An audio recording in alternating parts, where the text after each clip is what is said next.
no one behind.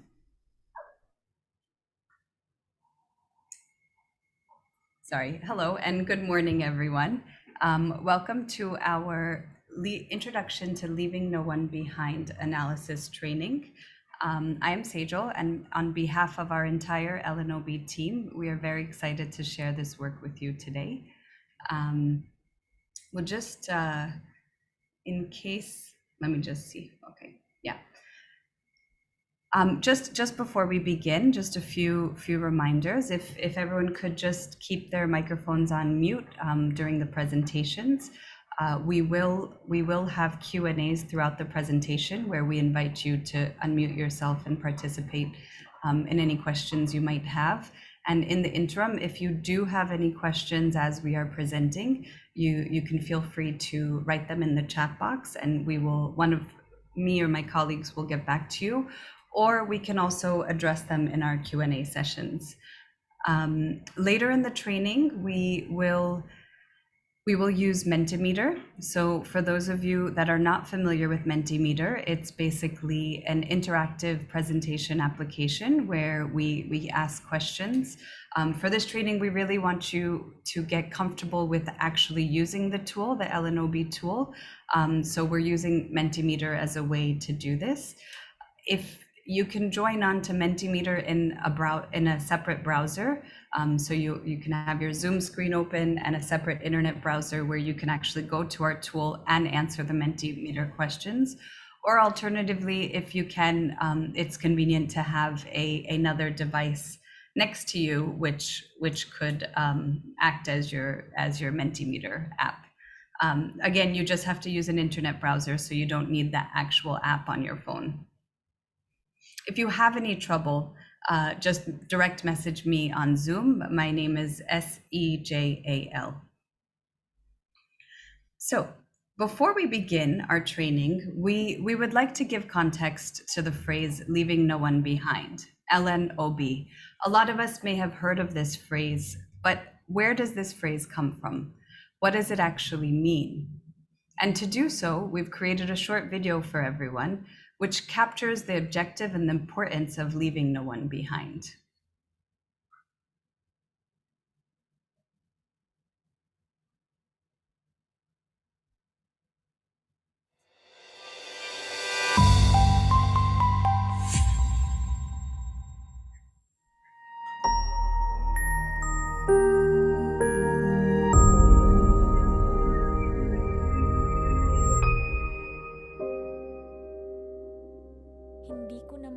I didn't realize my 3-year-old son was ill. I thought he was small, just like me. I usually give all my children home remedies with leaves and coconuts when they get sick. The free health clinic is a 3-hour journey. When I finally made the trip there, they told me he was seriously ill. I had no idea.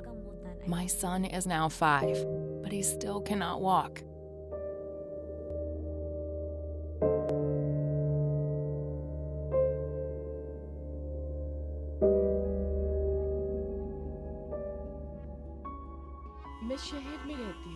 I live in the city.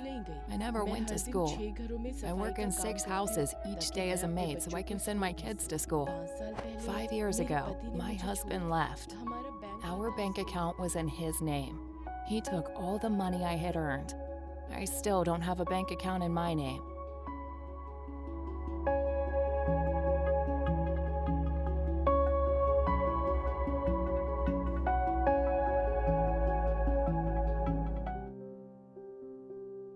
When I was 7, my father moved away to work as a laborer. Being the eldest, I had to drop out of school to help my mother look after my 3 siblings. It took hours to fetch water and firewood each day so that my mother could cook and feed us all. I wish there was a well closer to our home, or that we had electricity, so I could go to school with my friends again.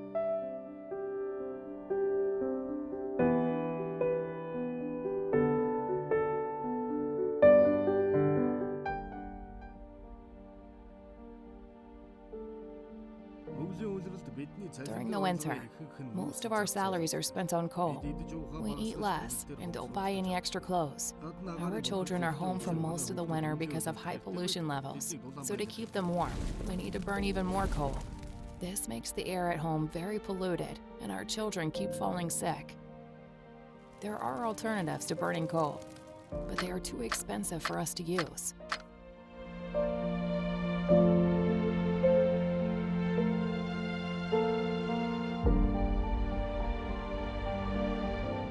These are real stories, representative of countless similar struggles across Asia and the Pacific. Stories of inequality, of discrimination, and of access denied to basic services.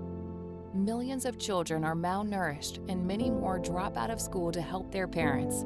Too many people do not have their own bank account, and many households cannot afford clean fuels.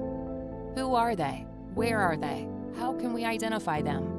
In response to such injustices, the United Nations 2030 Agenda for Sustainable Development makes a call to leave no one behind.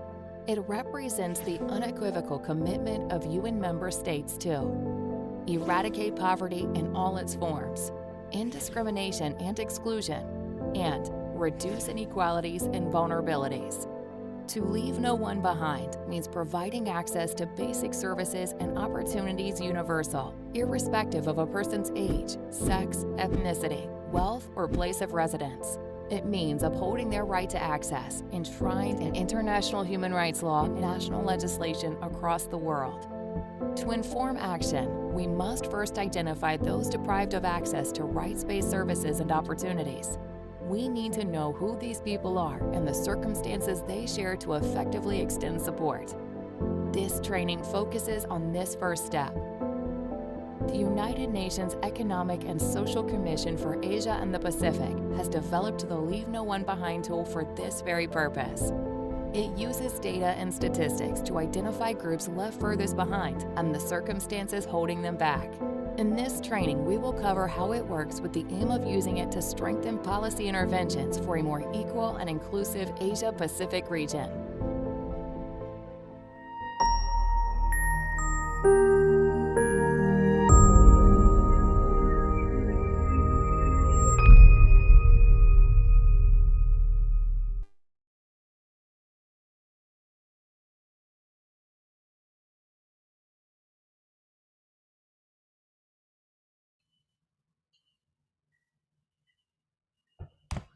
I hope this video resonated with you as it did for us. To hear from those left behind, to find them, and to be able to include their voices is an ambition worth working towards. Though our analysis today is only the first step, we are confident that with your support, together we can carry forward the agenda to reach the furthest behind. Our intention is to use data-driven analysis, which we will share with you today, to initiate the process of identifying the furthest behind. And with each of your individual expertise, combine the data with other important tools that will help create and implement policy changes that will reduce inequality and promote equal access for the furthest behind groups. Before we get started today and before we dive into the mathematical side of our analysis, I'd like to introduce with you our team for the next 2 days. My name is Sejal, and I've been working on the LNOB project at ESCAP. My passion is to make complicated things simple and easy to understand, and hopefully today will prove that to you. And along with enjoying numbers and teaching, I also love spending time in nature, creating art, and eating pizza. I'm from India, but I was born and raised in America, and now I live in the wonderful country of Thailand. Along with me is my colleague, Ermina, who is in the Social Development Division at ESCAP and is the visionary of the LNOB project. She has seen it through from the beginning until today. Ermina, could you please share a few words about yourself? Thank you, Sejal, and good morning, everyone, from me as well. My name is Ermina. I've been working at the United Nations for the past 15 years, first in Beirut, in ESCWA, for 2 years, and since then in ESCAP. I've worked on many areas in the Sustainable Development Agenda. I've worked in environment, water and sanitation, energy, and more recently on social issues, inequality, social protection, disability, youth, and this project has, as Sajal said, has started about 5 years ago with the conceptualization and building the methodology step by step. The Sustainable Development Goals have been our guide throughout the process since they were adopted in 2015, and we are very excited to be sharing this work with you. As for me, yeah, I'm very excited to be here. I love this work, like Sajal. I love the numbers, but I also want to see how they translate into policy in the countries that we're working with. We're very proud to be working with the Philippines, and we're very happy to be doing this training with you. And I will see you later.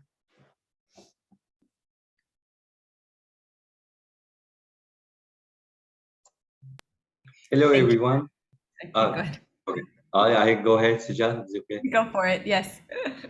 Hi, everyone. It's a great pleasure to be with you today. Thank you very much for joining our training. My name is Selşah Paşalı. I joined the United Nations right after my PhD in development economics, and I started in Ethiopia with UNECA, the Regional Commission for Africa, where I focused on gender equality mostly. Then I moved to UNCTAD, based in Switzerland, and where we focused globally on entrepreneurship related issues. And following that, I recently joined ESCAP and got on board with the LNOB project, which has been a great joy so far. And it's a great pleasure to be part of the operational part of the project and moving beyond the numbers and interacting with the end users, hopefully, which you will also enjoy. I'm from Turkey, and similar to Sijal, I also love baking and eating pizza. Thank you so much, Selşah. So after our last training, all three of us were talking about the benefits of doing a training online, and it's one of the benefits is we can reach many people. The one downside we all agreed on was there was no human interaction, so we did feel like we were staring and talking to a screen. So if for those of you that don't mind, no pressure, but if you don't mind, we'd love to have you turn on your cameras and just say a quick hello before we start the training, just so we see your faces at the other side of the screen. We'd also love to hear from you. So in case you want to write your name, where you work, and if you'd like your favorite food in the chat, please go ahead. But for those of you up for it, could you please turn on your cameras and say hello, or a quick hello?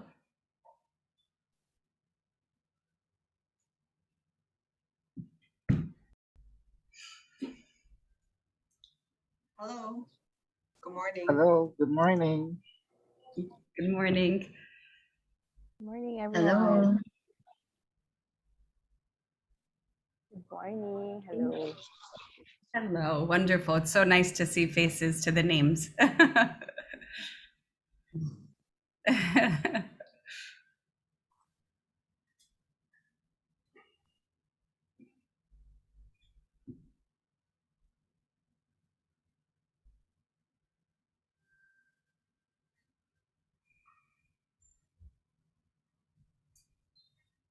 Very nice to see you all. Thank you for turning on your cameras and saying a quick hello.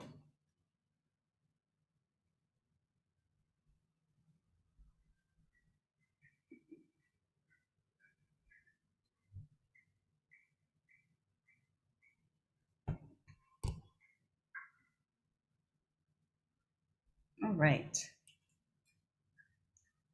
So let's get started. Let's dive right in. So our LNOB analysis is composed of two major elements. The first is our classification and regression trees, and the second is the dissimilarity index. Today, we will focus on the classification and regression trees, which is CART for short. And this makes up a majority of the analysis, it also sets us up really well for understanding the dissimilarity index tomorrow, which allows us to go deeper into how we can explore the data and the way the CART pairs with D-index to create a more holistic view of finding the furthest behind.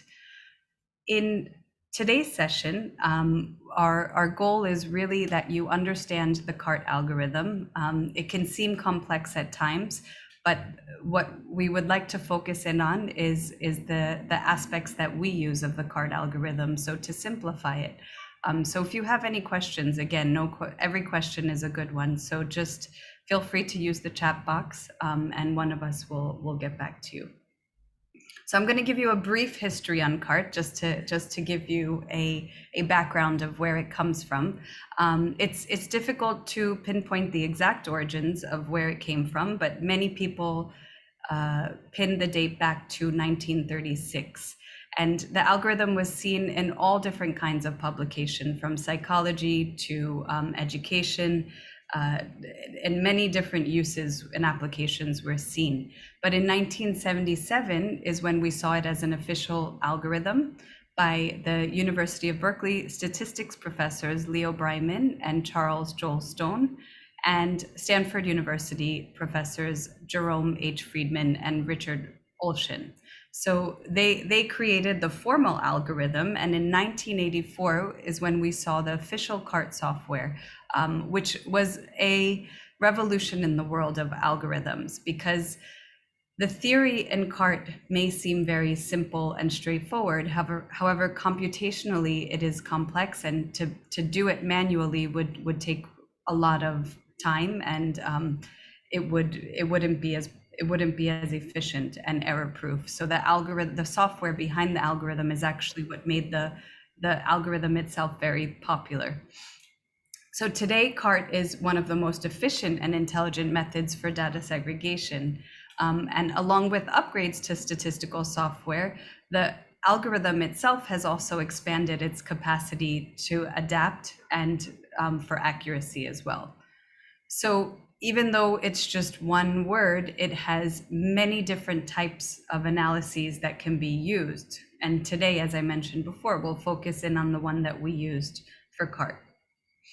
If I had to simplify CART in the most simplified way, it's how we follow an intuitive decision process. So how do our minds follow an intuitive process every time we make a decision? That's why a lot of times CART is also the result of CART is also known as decision trees.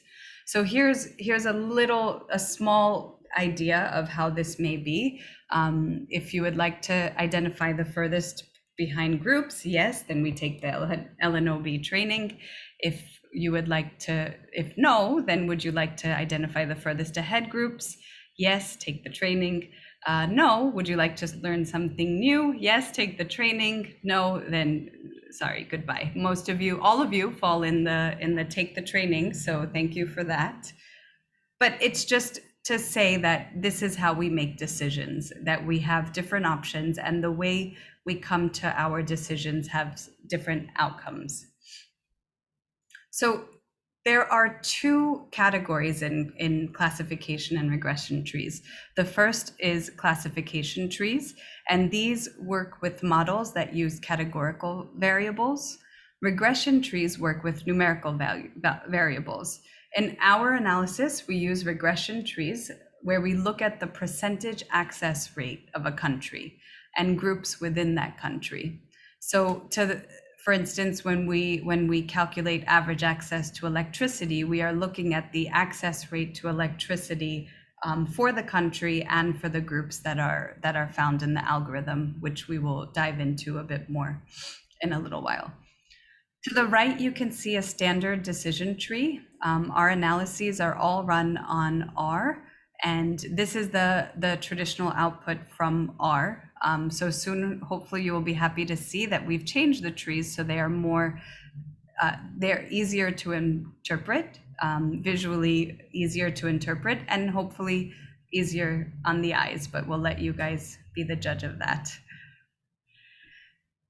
CART has, as I mentioned before, it's an umbrella term for a variety of different methodologies for analyzing data. And the reason behind this is because each of the different methods guides your intention behind why you are using a decision tree. So for instance, if we wanted to do predictive modeling, we would use something like random forest, the random forest method within CART. In our case, we are not creating a predictive model. Instead, we are sorting through data and using it to find statistically significant splits within the data. So for our trees, we focus in on the following things. You can consider these things as the roots of our tree. So this is the roots of our analysis, the roots of our trees. These are the things that come together to form our algorithm. The first thing is that our trees are regression trees. So we are as I mentioned before, we are calculating the average access rate at every node. Second, our trees are binary, which means that each branch of our tree splits into a maximum of 2 different categories. And third is how we decide how we split our trees. So how is our data being segregated? The way we decide to split our trees is using analysis of variance, which is also known as ANOVA for short. ANOVA uses the sum of squares method for splitting the data, and this helps us identify the highest amount of variance amongst groups. And lastly, we define and use a splitting criterion to check to see if we should split a node any further. All of these elements together combine to form our tree. If it's not completely clear what each one does at this point, don't worry, because we will go into this in more detail as we show you the trees. So though this is our analysis of variance, ANOVA formula, and it isn't important to understand this formula inside and out, but we do feel it's important for you to be aware of the calculation. Some of you might be familiar with sum of squares. If not, that's fine as well. When we use our AI program R, the ANOVA algorithm is actually automatically calculated.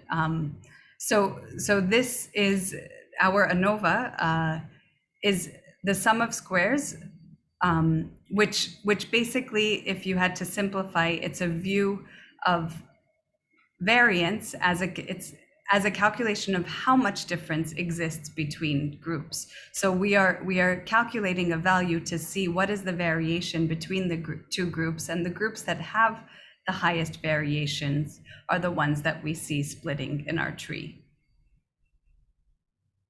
So before we dive into our LNOB trees specifically, we have created a little animation to help you further understand the intuition behind decision trees.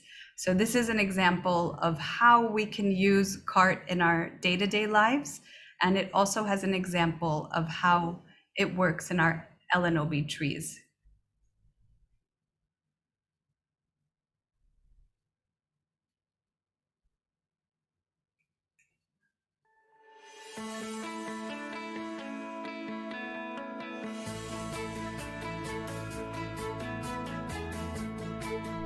To identify the furthest behind in key development areas, the United Nations Economic and Social Commission for Asia and the Pacific has developed a Leave No One Behind tool.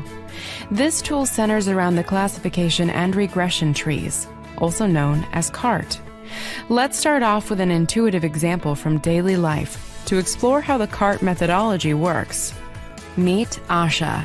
She is a data scientist and loves swimming. She usually decides to go swimming, depending on some combination of weather and work factors. As a data scientist, she wants to identify the circumstances that make her more or less likely to swim.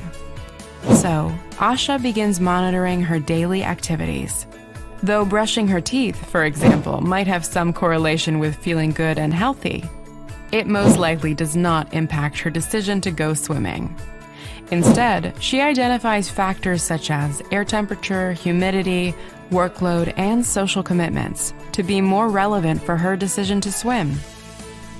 Asha also believes that weather and social commitments are the greatest contributing factors.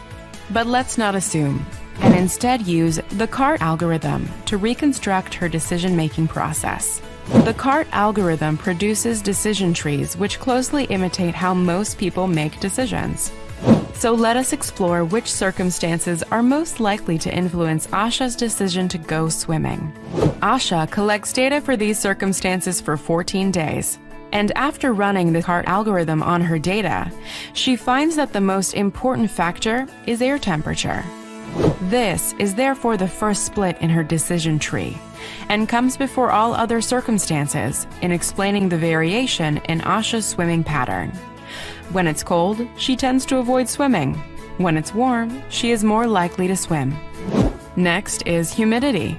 That's the second split. When it's hot and humid, Asha always wants to go swimming. Finally, workload is the next split. When it is cold and she has a high workload, she is least likely to go swimming. Interestingly, after our calculations, social commitment doesn't seem to impact Asha's decision to swim. Our decision trees help us map data in a way that categorizes and creates an intersection of circumstances to lead to a defined outcome. In Asha's case, the combination of warm weather and high humidity always leads to her swimming. And the combination of cold weather with a high workload makes her least likely to swim. Now that we can see the intuition behind the decision trees, let us look at an example of how the CART methodology works in practice. Let's choose the indicator, access to electricity. The CART algorithm uses a splitting criterion to determine which circumstance explains the greatest amount of variance between groups of people who either have or do not have access to electricity. We can see two possible splits for our indicator. The top splits on education. The bottom splits on residence. The residence split results in groups that are more homogeneous. In other words, a place of residence leads to greater differences between population groups than a different level of education.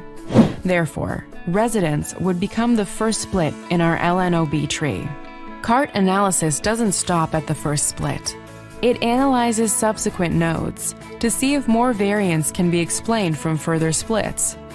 In the example above, the urban residence node is further split by education, while education isn't as important as residence in the overall sample.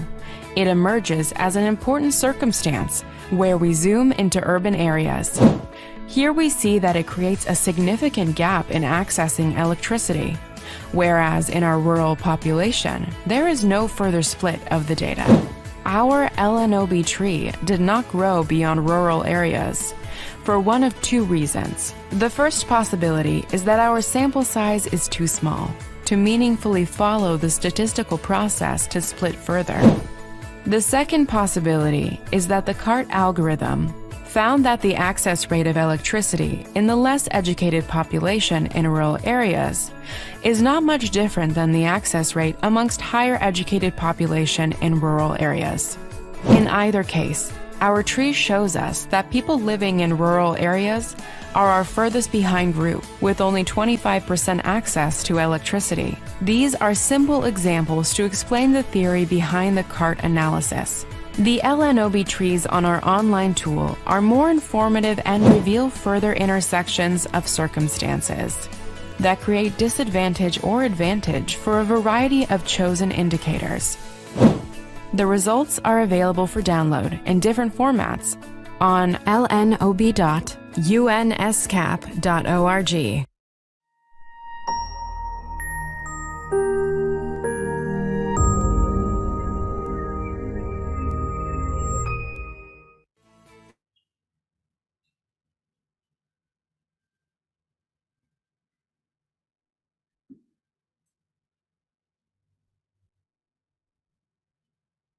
Looks like we still have people joining. That's nice. So Asha's swimming example was a little more abstract, but it helps you see how CART can be integrated into day-to-day life. Even in our daily lives, our data can reveal results that are impartial and objective and conflict with what we normally assume to be true. For instance, Asha assumed that her social life impacted her decision to swim, but in fact, the algorithm showed us otherwise. We find similar situations when we look at various indicators in our LNOB trees. As we go into detail on our LNOB trees, you'll see that the parameters that we set for splitting the trees have a lot to do with how our trees are calculated. So if you recall in the electricity example in the video, one of our nodes did not split any further. This is because of our splitting criterion that we have set for our trees. So our trees have 3 splitting criterions. The first is that we do not split further than a depth of 6 levels. This means we look at a maximum of 6 circumstances that impact access. The second is an absolute criterion where the end nodes must have at least 49 observations. If it is less than 49 observations, then the tree will not split any further because the splits would not be statistically significant enough to split further. The last is a relative criterion where our end nodes must have no less than 9% of the weighted sample size. This splitting criterion we do change depending on the analysis we are doing. For our standard LNOB analysis, which we will take you through today, we consider 9%. But for some other analyses where we incorporate religion, ethnicity, and language, and our population groups are significantly smaller, we change this percentage to being lower. Right now it's 5%. So you would have heard the term indicator and circumstances a few times till now, and essentially, let me define them for you. So this is a full list of the indicators that we look at. Our indicators are our response variables. So the response variable is the service that we are looking at and calculating throughout the tree. So this is wherever you look in a tree, it's referring to the access to basic drinking water, the access to electricity, access to early childhood education, any of the indicators that are listed here. So each one of these indicators connects to an SDG, and we have categorize them into 5 thematic categories, which we will go into in more detail later. These are our circumstances, which are our independent variables. So for each indicator, we have defined which circumstances may impact access, and then we run the algorithm on these circumstances. So for example, as we mentioned before, when we look at access to electricity, we look at residence, education, and wealth. And when we run the algorithm, we often find that it's not just one circumstance that leads to a divide in access, but an intersection of these circumstances, which creates a disadvantage in access. So all of our data that we use in our LNOB trees comes from DHS or mixed surveys. Most of you probably already know these surveys, but they monitor data for a wide range of indicators in the area of population, health, nutrition, etc. The reason we chose these surveys is because the data is uniform and we can easily compare data points across countries. The data is also easily accessible, and they include a rich set of questions on health, demographic, and basic socioeconomic data, which is available at the household and individual level.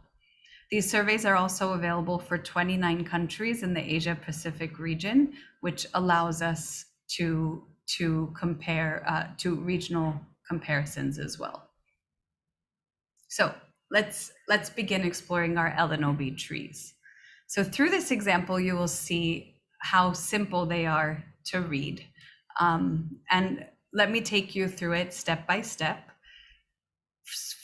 so from this tree, the first node that we're looking at, where we see the number 1, this is called the first node and what we call the root node, or it's also referred to as the parent node. And in this case, we are looking at the access to electricity. So this node calculates the average access rate of the entire country. Or if we're looking at if it's a province tree, then we're looking at the average access rate to electricity of that province. At every node, our trees split into 2. And as you can see here, 2 is one of those branches.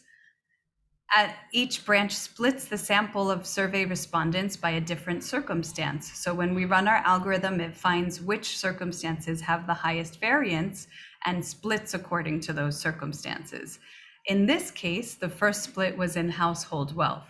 This means that our algorithm found the highest variance amongst all the groups it was considering divided by wealth. So the branch itself, the size of the branch is adjusted based on the proportion of the sample size that it represents. So the top 60 wealth has a 100% access rate to electricity, whereas the bottom 40 only has an 82% access rate to electricity. Every line that is highlighted in dark gray is a node. It represents a certain group. And in this case, the node at 3 is the bottom 40% of household wealth, which has an access rate of 82%. And the rest of the nodes are further. So the node which you can see here is everyone who has secondary or higher education and is in the bottom 40 of wealth. So you can read the circumstances as a combination as they split further. At every node, we calculate the access rate to electricity. So the access rate of this group is 88% to electricity. Our light blue nodes are our furthest ahead nodes. So this node has an average access to electricity of 100%, which means that the LNOB tree is showing us that 100% of households in the top 60% of household wealth have access to electricity. The light gray nodes at the very right of our tree are our terminal nodes. So our trees keep splitting until no variance is seen. So in this particular tree, there were other circumstances considered, but there was no variance in those other circumstances. Or there wasn't enough criteria, our splitting criterion wasn't met, which means it was either over 6 levels, there was less than 49 observations, or less than 9% of our weighted sample size. So in our case, this terminal node 5 is showing us that the access rate to electricity is 93% for people in the bottom 40% of household wealth and with higher education. Whereas people in the bottom 40% of household wealth and secondary education have an access rate of 86%. Our furthest behind group is always in orange. So throughout our platform, you will see that blue represents our furthest ahead and orange represents our furthest behind. So as you can see here, our bottom 40 wealth node split further by education, and we saw the most variation when we clubbed higher and secondary together and lower education was on its own. So therefore, our furthest behind group are those households with the highest level of education in the home is lower education, and those households are in the bottom 40% of household wealth. So when we look at electricity, we are looking at the highest level of education in that household. So next, I'm going to take you through the same example, but using a feature space diagram. So this is just another way that you can visualize how the CART algorithm works. We will keep it simple because we will just consider 2 circumstances in this diagram. Otherwise, we would need a 3D interactive program, which was not available for use today. But basically, it also shows you how if we were to, how the algorithm, when we use it and our trees, can actually incorporate many more circumstances. So in this case, we're just look at education and household wealth. So all the gray dots here represent our households. If it was another indicator, it could represent individuals as well. The blue dots are considered yes, our home has electricity, and the orange dots are considered no, our home does not have electricity. And just a quick note that our definitions for having access to electricity are guided by the SDGs. And on our tool later, we will show you where you can find those exact definitions. So when we run our CART algorithm on the data, it first finds that the biggest variation in having access and not having access is when we split the data by wealth. So when we split by wealth, we have 82% of households in the bottom 40 have access to electricity, whereas 100% of the households in the top 60 have access to electricity. Next, the next option for splitting the data is there's 3 different ways that we can do this. We have lower, secondary, and tertiary education. Tertiary is the same as higher education. The 3 different ways that our algorithm would consider splitting this data would be lower on its own and secondary grouped together with tertiary. The second would be lower and secondary grouped together and tertiary on its own. And the third option would be lower, secondary, and tertiary all independently considered. So when our algorithm checked all 3 possibilities, it found that the highest variation was in the first combination, when we clubbed secondary and tertiary together and we kept lower education on its own. So the lower group had the lower educated households in the bottom 40 have an average access rate of 67%, whereas the secondary and tertiary secondary and tertiary educated households had an average access rate of 88%. Next, the algorithm checked to see if there was any more variance, and it did show that there was even further variance between secondary and tertiary education. So it split further and showed us that when we look at just secondary educated population in the bottom 40, they have an access rate of 86%, whereas our households with high tertiary education in the bottom 40 have an access rate of 93%. So this is 2 views of the same exact output. And we can see that our furthest behind has an access rate of 67%, and our furthest ahead has an access rate of 100%. And those groups are, the furthest ahead is the top 60 wealth, and the furthest behind are bottom 40 wealth with lower education. Now, the only difference between these 2 diagrams is that this tree has also considered residents. It doesn't show residents as a split because there wasn't enough variance within our groups of residents to show that. However, in our trees, there are always many more circumstances being considered. And again, in our tool, we list out which circumstances are considered for each indicator. So as much as we love our LNOB trees, and I hope those were easy to read, it's also important to note what it can and cannot do. So to start off with, our LNOB trees do not explain causal relationships between our circumstances and a certain outcome. We can't say for sure that the circumstances our trees split the data with do in fact cause a lack of access. It would be additional causality analysis is required to say for sure. And our models are not predictive, so we can't look at what the furthest behind group will be in the future. We can only say what it is currently. And for this reason as well, they can't be compared over time, exactly compared over time, because our furthest behind groups 4 years ago may be different from our furthest behind groups today. However, we can identify groups of people who share circumstances to create a disadvantage of access, which we believe is a great stepping stone for further investigation and causality analysis. Our LNOB trees also reveal which circumstances are associated with the biggest gaps in access to basic opportunities.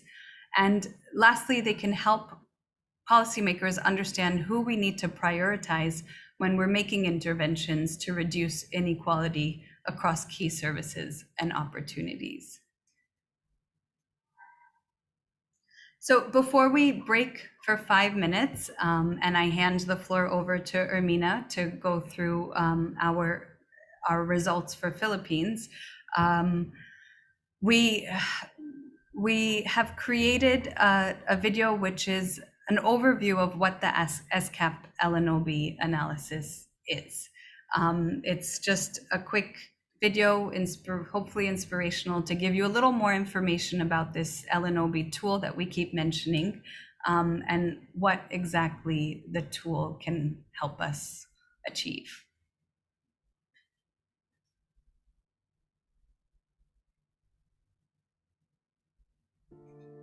To support governments and the UN system in the Asia-Pacific region, United Nations Economic and Social Commission for Asia and the Pacific has developed a Leave No One Behind tool.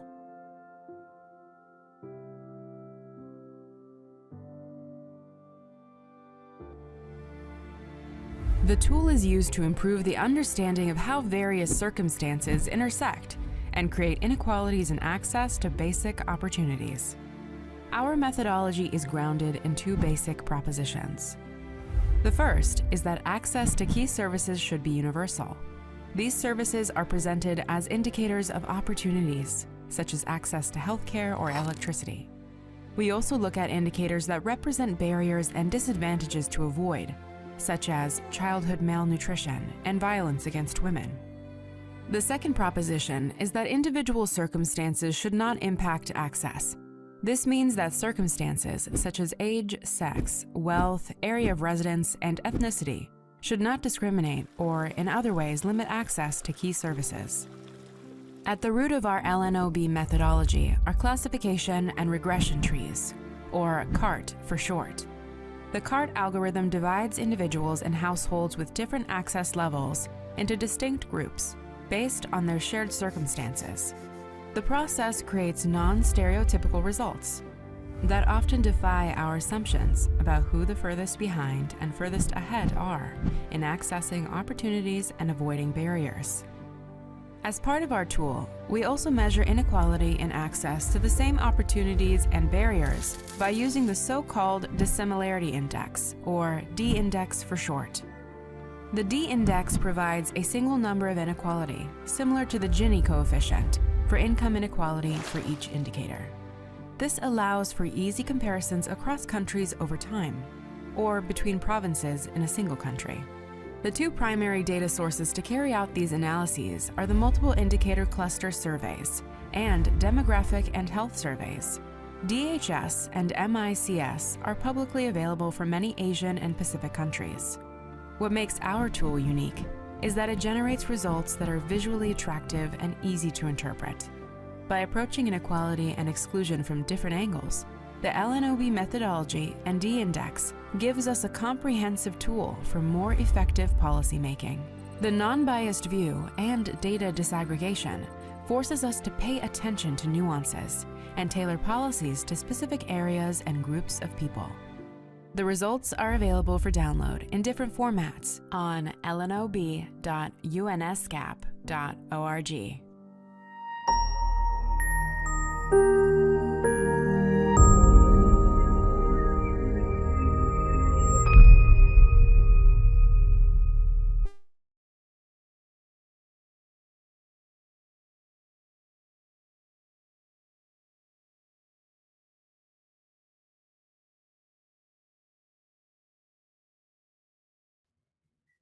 So if everyone just wants to take a little 5-minute break, we'll come back here at 8:58 to continue with the country analysis.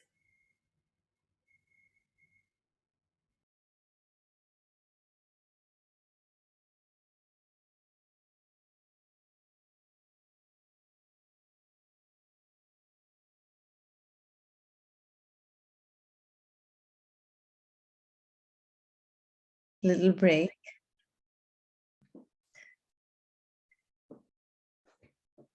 So as Sejal said, I hope we'll be able to go through the results for the Philippines in this next session. And today we'll be focusing on the card analysis results, so the classification and regression tree results.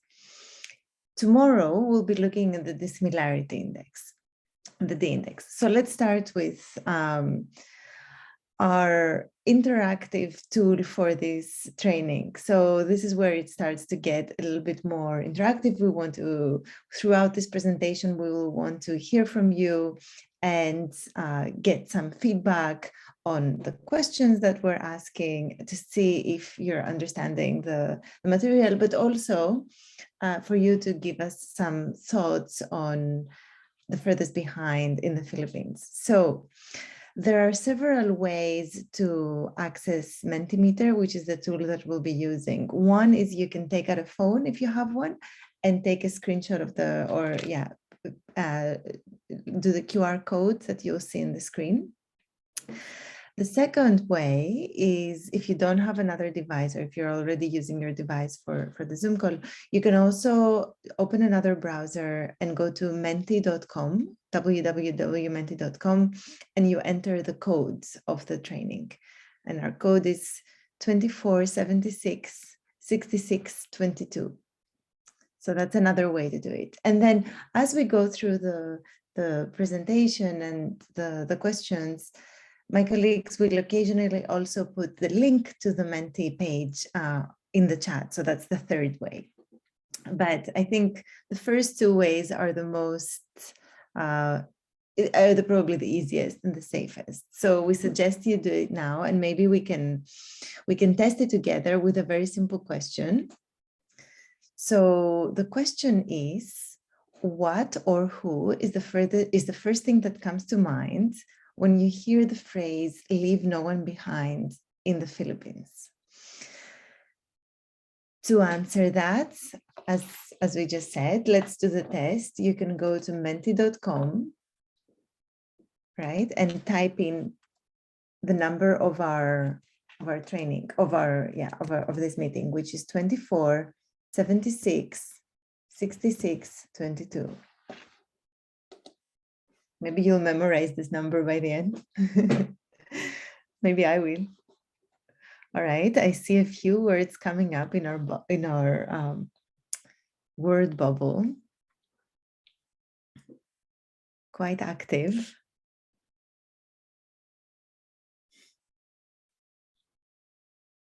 We see marginalized, poor, rural as themes that are showing up: social needs, inclusivity, disadvantaged individuals, marginalized sectors, indigenous communities, the poorest of the poor. Very interesting.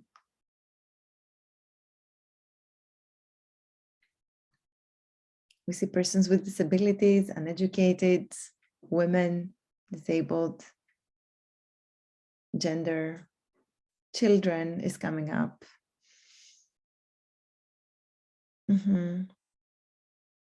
Poor children.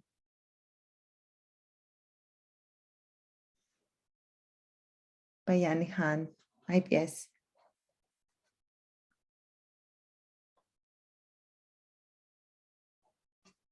Very interesting. Thank you very much. That's a lot of thoughts, and I can see there's still more coming in, which means that there's a lot of ideas already about who the furthest behind are. Probably a lot of diverse groups. Okay, this was great. From the word cloud, let's move to these clouds here, which are they show us the 5 thematic categories that we're going to be looking at, because in order for our algorithm to help guide us towards who the furthest behind are, as Sejal was mentioning earlier, we need to first define what are the areas that we're looking at. So all these groups that you mentioned earlier before in the word bubble, They're probably true, but maybe not for all the areas, all the development areas that we're concerned about. So it's very important to start narrowing in and zooming in into specific indicators. The thematic areas we're going to focus on are, you'll see them here, you heard them earlier, basic resources at the household level, child and family planning, education, violence against women, and finance. The indicators that, again, you saw before, but I will repeat them a little bit here because, again, it's this is our starting point, right? The indicators are the starting point for this whole analysis, are the following. So under basic resources, we look at indicators that are available at the household level, like, for example, basic drinking water, basic sanitation, clean fuels, electricity, and internet use. Although internet use is also mentioned at the individual level, depending on the country. Under child and family health, we're looking at the ability to protect from COVID-19. We're not going to go into this indicator very much during this presentation this morning, but I just wanted to highlight that it's something that you can find on our website, and it's an indicator that is composite. It comprises of a few other indicators that are relevant to the ability to protect from COVID-19, such as hand washing and not being in a too crowded household, access to sanitation, clean water nearby within the household, etc. So these are some of the indicators that are part of the ability to protect from COVID-19 indicator that you'll find on our website. Then other child and family health indicators include family planning and whether this is met with modern methods, skilled birth attendance, and then the child-related ones, overweight, stunting, and wasting. Then we have the education indicator, which is also measured at the individual level, and it covers several age groups. You will see that we have split the education into secondary and tertiary. One thing to note here is that we're looking at completion of education, not just attendance. When discussing with our colleagues from UNESCO, for example, they've highlighted that completion is a better measure of attainment and achievement, and also the quality of the education. So we've decided to go with completion as an indicator. We also have finance areas, bank account ownership at the household level or at the individual level, and the use of financial resource services, which includes bank account ownership and also whether you use your mobile phone for financial transactions. And this is something, this is a new indicator that obviously the past few years has become maybe even more important than other finance indicators. And finally, we have violence against women, which includes a range of indicators at the individual level. It refers to women 15 to 49, and it depends a lot whether all of these indicators are available, depends on the survey. Now, each LNOB tree is constructed around this one indicator, and it's selected, this indicator is selected because it corresponds to an SDG indicator. So for example, access to electricity is an indicator of goal 7 of the Sustainable Development Goals, which calls for universal access to affordable and sustainable modern energy. Indicators are used to measure the level of access to a basic opportunity or the prevalence of a barrier. So let's see, these are the opportunities. So these are indicators that are good, right? The more of them, the better. And ideally, everybody should have access to these indicators. So access should be universal, and that's why we call them opportunities. But we also have the barriers, right? And these are indicators that are also part of the Sustainable Development Goals. But here, these are negative results. So no one should have to face or be exposed to them. And the lower the prevalence of these indicators, the better. An obvious example is these child-related indicators, overweight, stunting, and wasting, and of course, violence against women. Now, earlier, you heard again from Sajal that our trees, and in general, even for the D index, this is relevant, we use the circumstances, which are the independent variables, the equivalent of independent variables, to split our sample. So to measure inequality, the indicators that we're looking at, like looking at the different axes of different groups, what are the groups? These are the conditions that form the groups. So for example, we have sex, education, residence, number of children in the household, the wealth of the household, age groups, and marital status, as well as some cultural indicators for where those are available.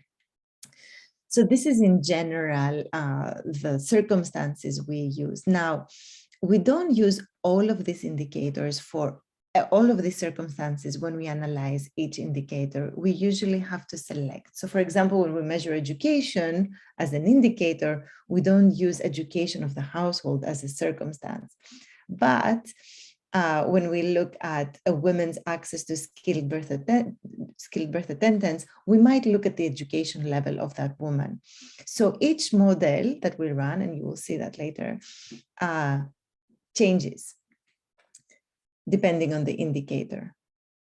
Now, the circumstances or these determinant factors, these independent variables, also interact and intersect with each other to define the composition of the groups that are furthest behind or furthest ahead. For example, women with lower education is one of the possible groups that is created when we consider the circumstances, sex, and education.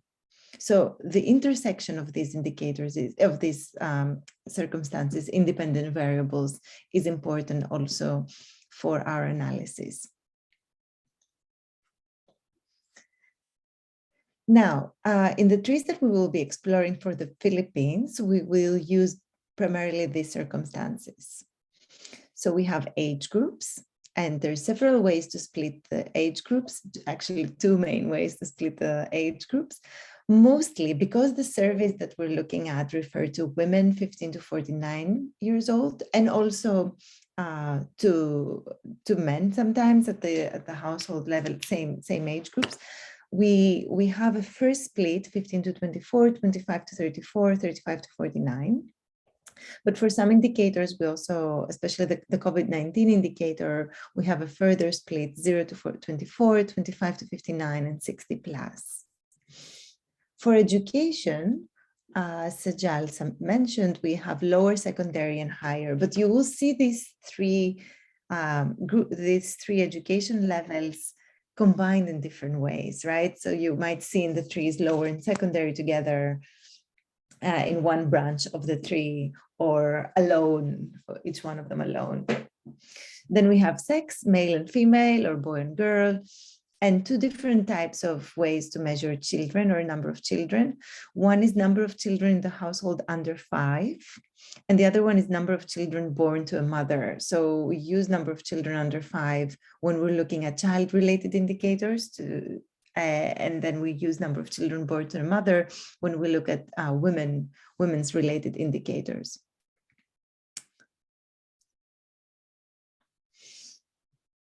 This is what I just went through was more general about the way we run the CART analysis at ESCAP. Here is specifically for the Philippines. So which were the indicators that we were able to assess in the Philippines, and which were we not able to assess? So this is the case of the 2013 DHS, so the older DHS. And you will see on the left the list of indicators we were able to explore, and to the right the list of indicators that were not available at the time.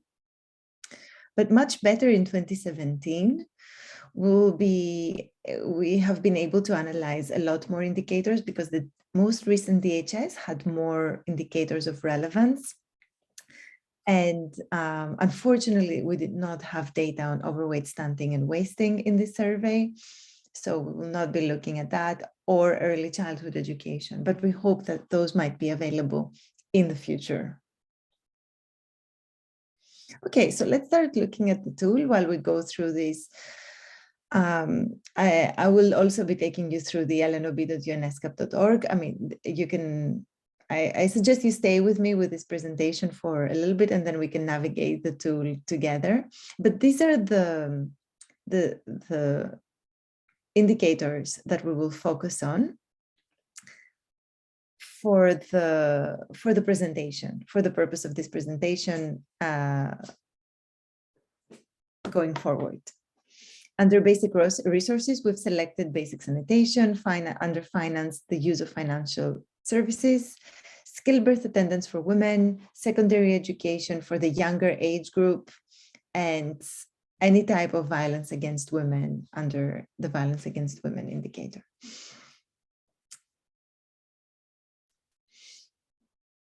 So zooming in these indicators, what does this mean? So for basic sanitation, for those of you who are not familiar with the demographic and health survey, it asks very specific questions about what type of sanitation is available in the household. So we have things improved is what we're looking at. So improved sanitation is what we're looking at, but and non-shared. But what does improved mean? It means, for example, sewer connection, septic system connection, poor flush latrines, these ventilated improved pit latrines with a slab or covered pit. So these are the technologies that are included under basic sanitation.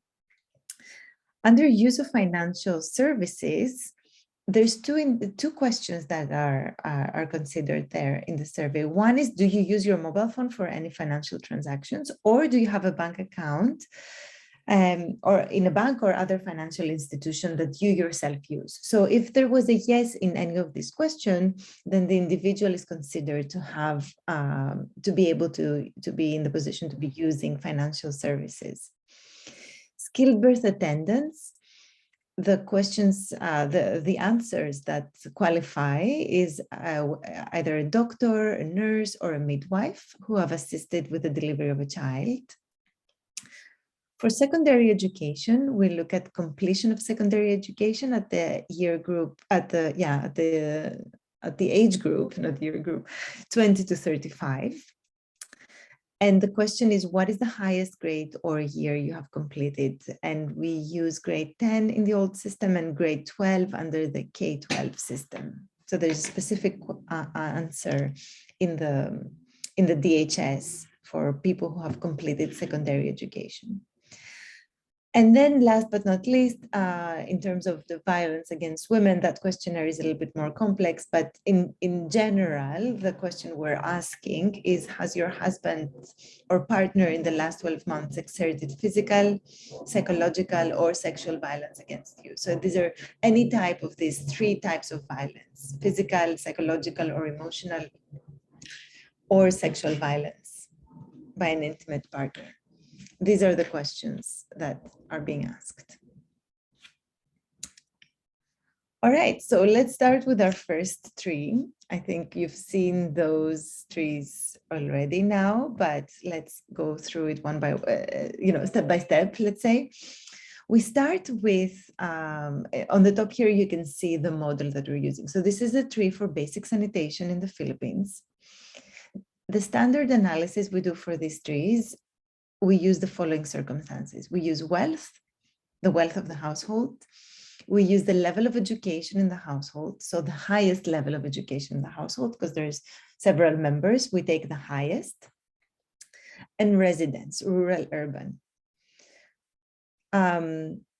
You'll see here that the parent node, or the average for the country, is 76%. So this means that 76% of households in the Philippines have access to basic sanitation.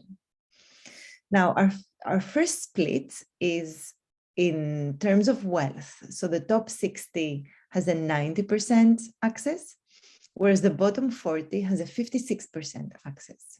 So already you see quite a big gap between the two wealth groups. And then if you follow the paths or the splits further among the bottom 40, you'll see a further split on education.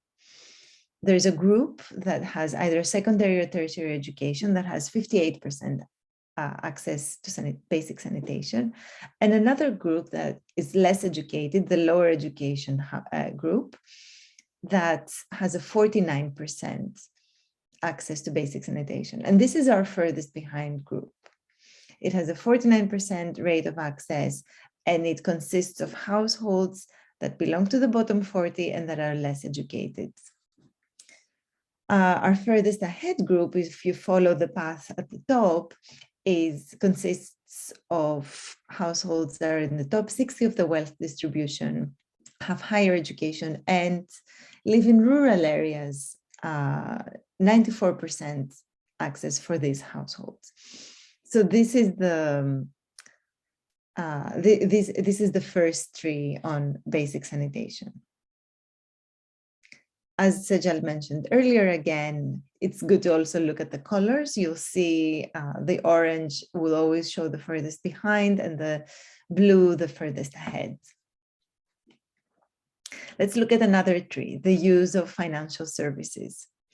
So here for this model, the reference group, or the group that we're considering, is women 15 to 49 years old. This is because I think it's women 15 to 49 years old. I think in the case of the Philippines, the question was not asked to men. But nevertheless, you'll see that the first split is now made on education. So those women with tertiary education have a 51% use of financial services, whereas those women with secondary or lower education, it drops to 14%. So that's, again, a big first gap. You'll see then that the furthest, the lower branch of the tree splits further based on the age group, and then further based on the wealth of these women. So the furthest behind group, our furthest behind group here, it is women who have secondary or lower education, who are in the younger group, 15 to 24, and who belong to the bottom 40 of the wealth distribution. And only 6% of these women use financial services. Whereas if you go to the top, you will see that women with higher education, older than 25 and in urban residents have a much higher use of financial services. It's 62%. So this is another maybe not so surprising result this time, but you'll see it's a case where age group plays a role.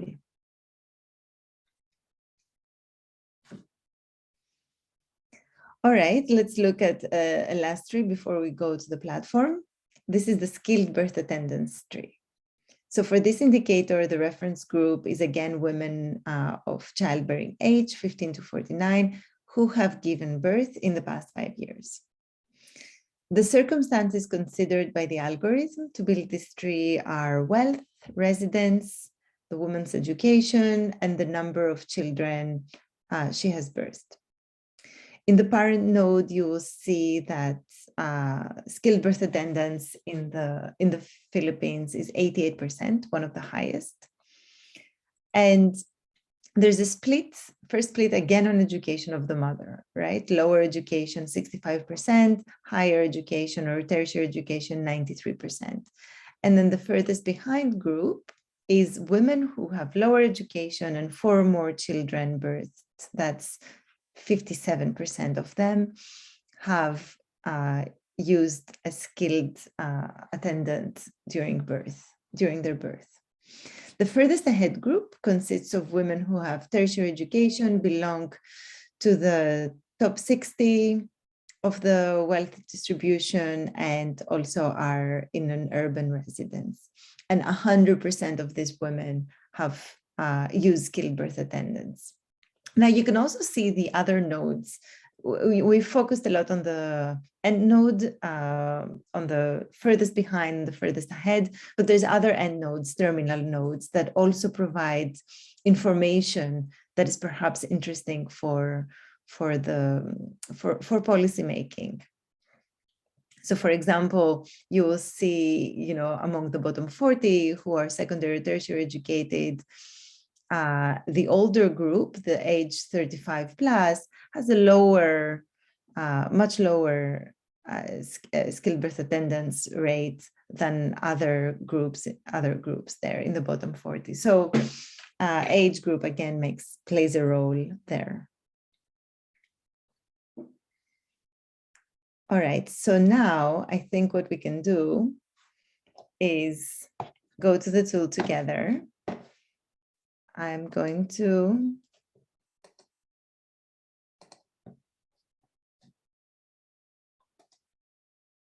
show you how to find all this on your own. Sure. Okay.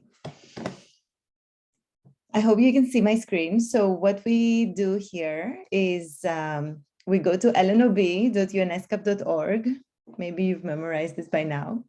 And you can start by choosing the country. In this case, of course, you can start from any of the 3 fields, but I suggest you start by choosing the country you're interested in and the year you're interested in, because then you only see the indicators that are available for your country and for the year that you've selected. So we were just looking at the skilled birth attendance tree. So let's look at it as well together. You click go and it brings you to this analysis page, as we call it. Here on the top bar, you will see 4 levels of analysis. I'm not going to go through all of them now, but you will see that there's national, subnational, regional, and other indicators. We're focusing on the national analysis. And this is the tree that you just saw on the presentation. It was static. Here, it's more dynamic, right? So you can click on the branches and expand or selects. A couple of important things. One is, you know, the parent nodes and all the nodes. If you hover over them, you will see some interesting information. One, you will see the path where you are. So in this case, we are in the secondary or tertiary education group and the top 60 of the wealth distribution. You will see the level of access of that group. Skilled birth attendance is 97%. You will see the size of the group based on the survey that we're using. So the number of observations, 3,259 in this case. And you will see what share of the population it represents. Now, the share of the population is also visually shown by looking at the thickness of the branches of the tree. So this group here that is very small, thin, is because it only represents 10% of the population. And it's this 10%, it's around the threshold that we're using of 9%, as Sajal mentioned earlier.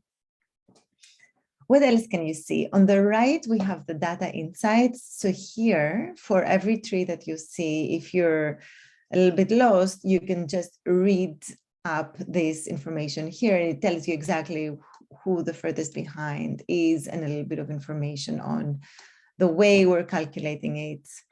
On the bottom, you will see overall the number of observations used for this specific model. So this is the number of observations we consider. These are women who have given birth at the correct age group. This is the number of observations, with or without a skilled birth attendant, obviously. And if you click information, here you will find more details. One is which SDG indicator does this analysis correspond to. If there's any difference with from the official metadata of the official SDG indicator, we will note it down, because the official SDG indicators, they obviously, many of them use DHS and mix, but some of them use other sources as well. So there's not 100% equivalence always. But if there's any difference, you will see it here. Generally, we try to stick as closely as possible to the official SDG analysis. You will also see the reference group. These are women 15 to 49. what does skilled health personnel mean, and you will see the list of circumstances that were considered for this analysis. So this is it from for the national analysis. You can also obviously look at more trees if you want. You can select any indicator, secondary education, any indicator. But before you select that secondary education, I think maybe we can go back to our presentation, because I would like you to now go back to Mentimeter and do a little quiz and see if it's relatively easy for you to find the furthest behind in our tool. So go to Mentimeter, menti.com, or use menti.com 24766622 and answer the following question. Who is the furthest behind in secondary education at the 20 to 35-year-old age group? So there's two age groups, 35 plus and 20 to 35. We're interested in the 20 to 35 group. Can you see from the tree who is the furthest behind? And can you vote? Is it women who are in the top 60 and are urban? Is it men who are in the bottom 40 and are rural? Or is it men who are in the bottom 40 full stop? So go to menti.com. No, first you have to go to the tool. Select secondary education, 20 to 35 for the Philippines, 2017. It will take a few seconds for you to see the tree. And then you follow the path. You see who the furthest behind are. And then go to menti.com and answer the question. We'll give you a couple of, a few seconds more.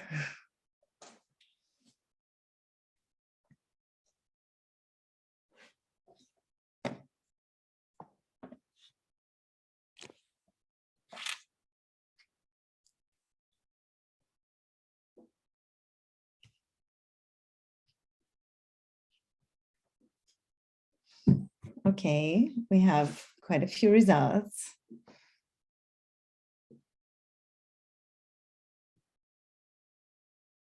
Okay.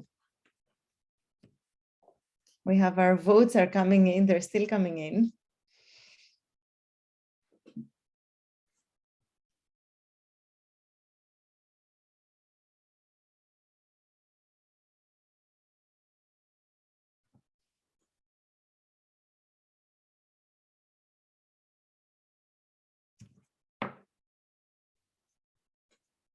The problem is that once you voted, you cannot correct your vote. That's what we figured out when we were testing Mentimeter. So this is it. But we will have other chances, and there's no keeping score. So you'll be fine, even if this one is wrong. Okay, so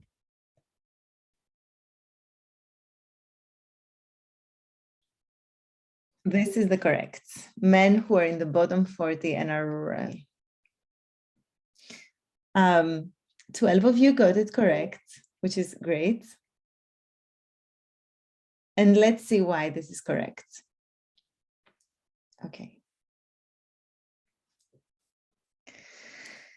This is the tree for the Philippines for secondary education completed for the age group 20 to 35 years. Again, the analysis is wealth of the person who's been considered, residence, and sex. The start node, the parent node, is secondary education, right? Is 72%, I'm sorry. So that's the average for the country. And then the first split is made on wealth. So top 60 has 86% completion rate, bottom 40, 45% completion rate. Now, the lower the access, the worse it is, right? So the lower the percentage of the group, the worse it is. So let's go further. This bottom 40 splits further. to women who have 52 completion rate and men who have 40% completion rate. So men in the bottom 40 of the wealth distribution at this age group, obviously, are the furthest behind group. And this is why that was the correct answer, because women who are bottom 40 are already slightly better. Bottom 40 alone, the group, it's 45%, so it's bad, yes, compared to top 60, but there's a further group among the bottom 40 that is even worse than just bottom 40, male bottom 40, right? And let's look at the furthest ahead, actually. The furthest ahead is women, top 60 women who are urban residents. And that group has a 91 completion rate of secondary education. And this is why this analysis is interesting, because it takes us to, it points us to results that are perhaps non-intuitive. In many, we've seen this, especially with education in a few countries in Southeast Asia, where, the assumption may be that women are further behind, but in terms of education completion, actually, this is not the case. So thank you for answering this quiz, and let's see if we can look at a few more similar results. Now that you've seen one, you've tried menti.com once or twice already. Let's try it one more time. Now, this question is a little bit harder and it requires very simple maths, but I think we can all do it. Choose another indicator. For here, actually, the indicator you have to choose if you go to our platform is any type of violence against women.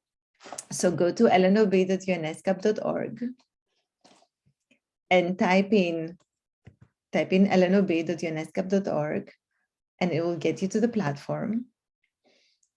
Then you have to select, again, Philippines 2017, and any type of violence against women.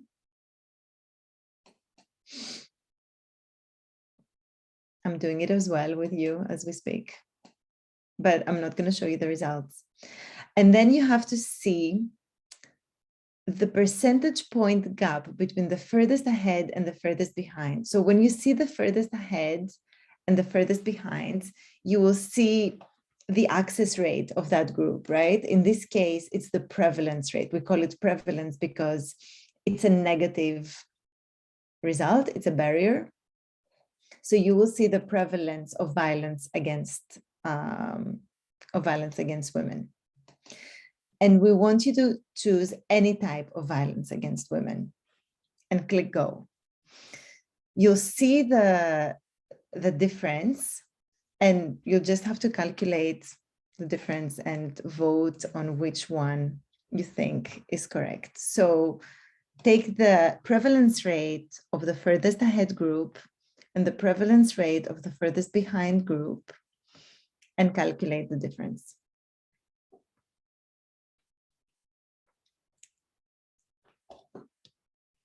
And once you have that, you go to menti.com and try to answer, find the answer. I'll give you maybe a few more seconds this time because it's a little bit harder and it requires more calculation.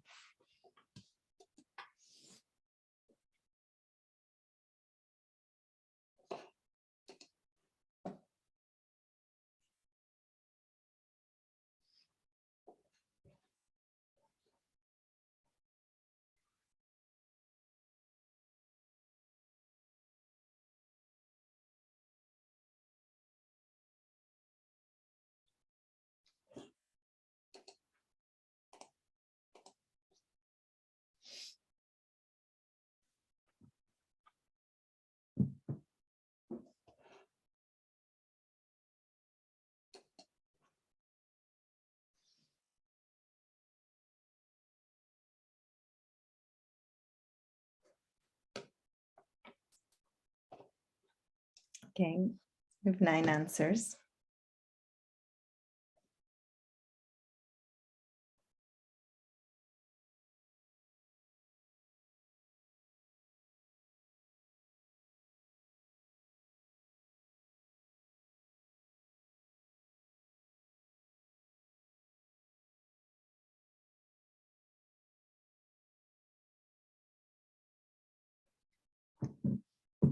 Ten.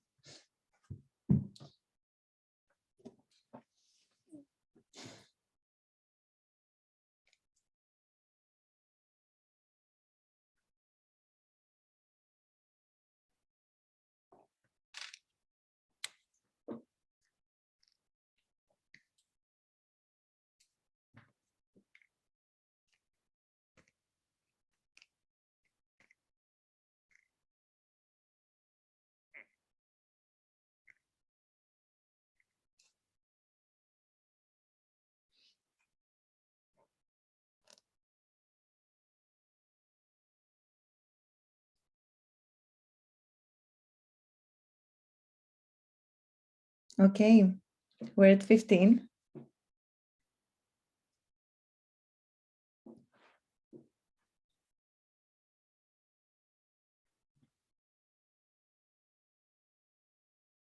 Okay, I think it's time to reveal the results. All right, very good. This is amazing. The harder the question, the more correct the answer. This is not a normal correlation. But thank you. It's great. And that is indeed the correct question and the correct answer. I'm sorry, the correct answer. It's 19 percentage points. Very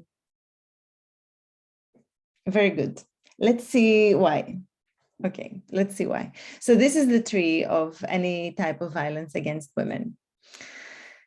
Now, you will see that on average, 24% of women experience violence.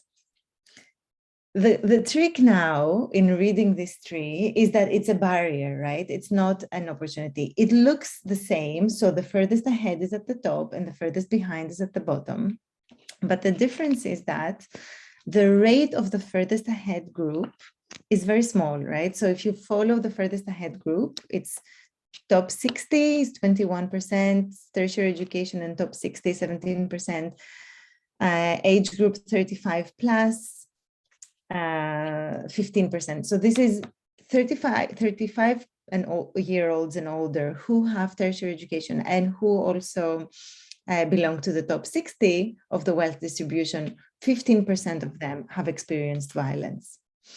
Whereas if you go to the bottom of the tree, you will see bottom 40, 29%, and among them urban residents. So women who live in urban areas and are in the bottom 40, their prevalence rate of violence against them, any type of violence, is 34%.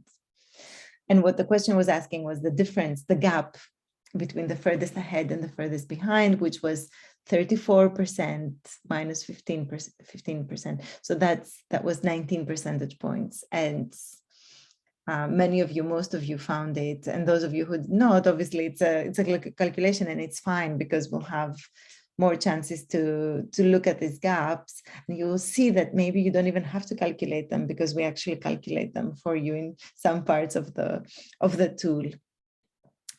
So, all right, this is now, I think this is it for examples, but maybe if you wanted, we could take a short break. And I know I don't see what's happening in the chat, but I see there's been a little bit of activity, but if you wanted, if my colleagues have not answered your question already, and if there's any question of clarification you have about what you've seen so far, now is the time to ask before we go into more subnational analysis, etc.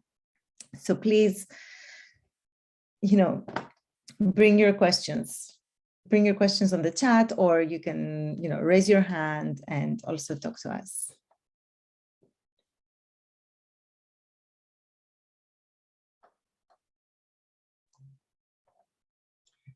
Amina, if I may, there was one nice question. Maybe I can just, while Yes. colleagues are thinking about if they have any questions, one maybe insight into the indicators that we're looking with SDGs. We're working on individual or household level indicators, right? So any indicator that's at the country level, we wouldn't be able to disaggregate that. So there are many indicators that are measured at the country level, and we're only working with household level surveys or individual surveys. So to the extent that there are indicators that are measured at that level, we can always apply the current methodology. But of course, DHS and mix is limited, especially when it comes to employment-related questions. So, for example, there for SDG 8, labor force surveys would be much more reliable than DHS and mix, to measure or to identify the furthest behind, furthest ahead, and look into inequalities. And not all labor force surveys might collect the same information. For example, the informality in non-agricultural employment, that's a very niche question. Many labor force surveys collect information on that, but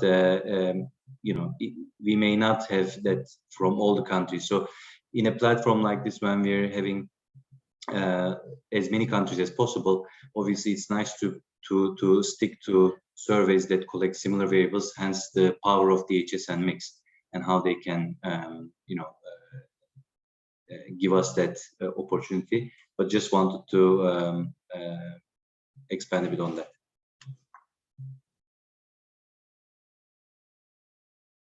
Thank you, Selcha. Yes, absolutely.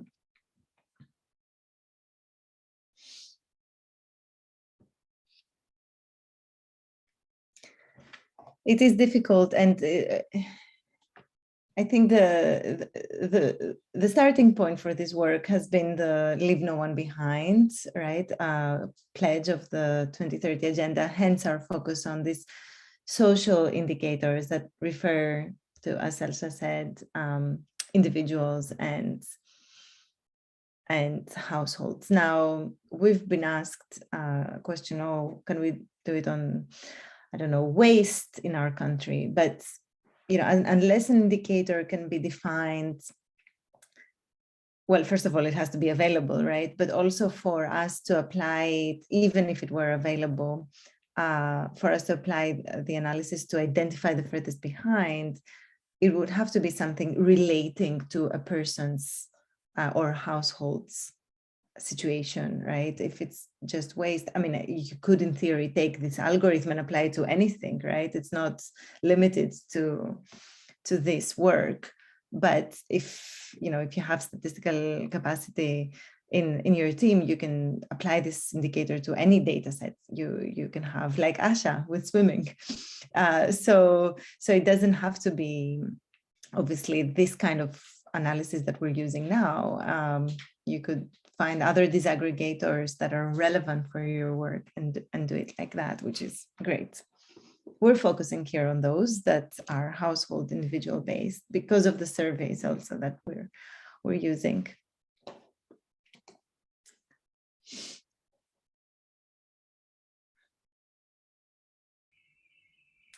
I see also another interesting question that has come in the chat about persons with disabilities. And this is something that we are asked about a lot.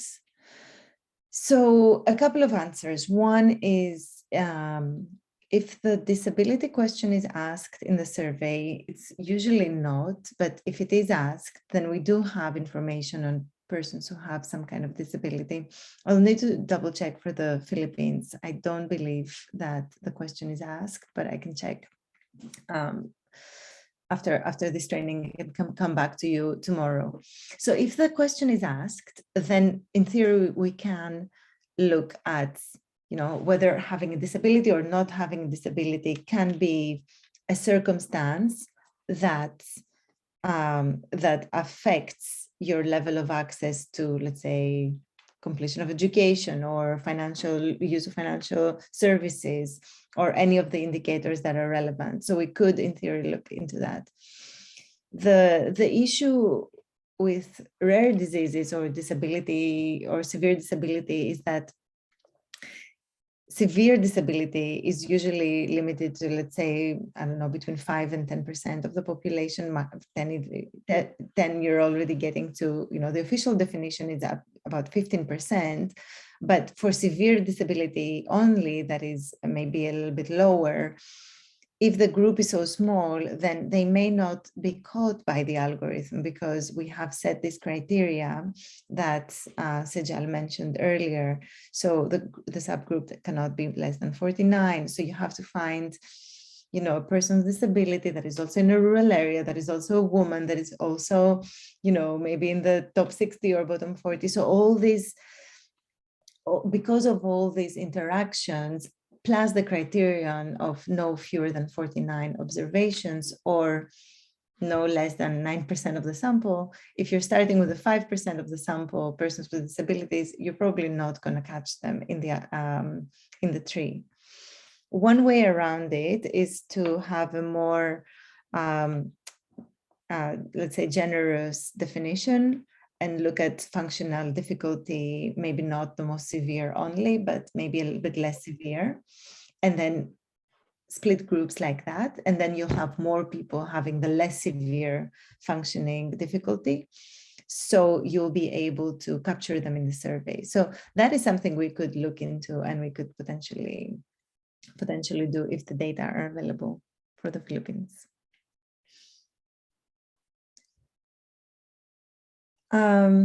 Now, another question we have, okay, violence against women, why was it not extended to include violence against children?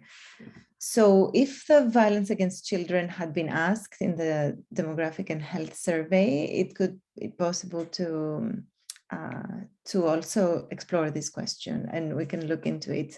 As I mentioned, we've focused on the SDGs, but we have not fully explored every SDG that indicator that is available in all surveys. Now, what we want to do when we started this work, to give you a little bit of the context as well, we kept it regional, right? So we wanted to see what are the indicators that are there across most surveys in most countries. That's why we focused on these 15 indicators.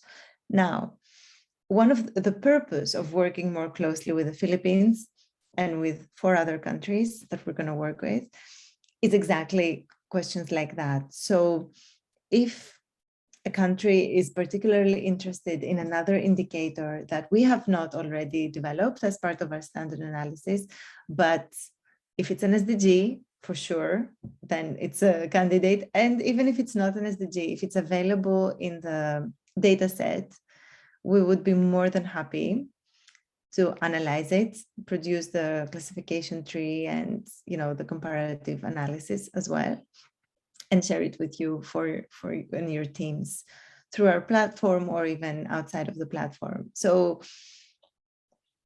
we will look into this to see if this indicator exists in the survey.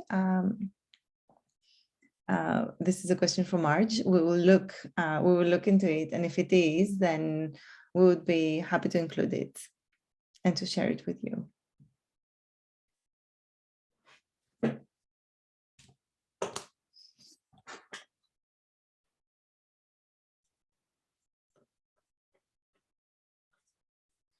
Okay.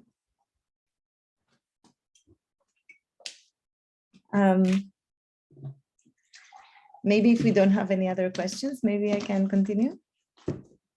All right.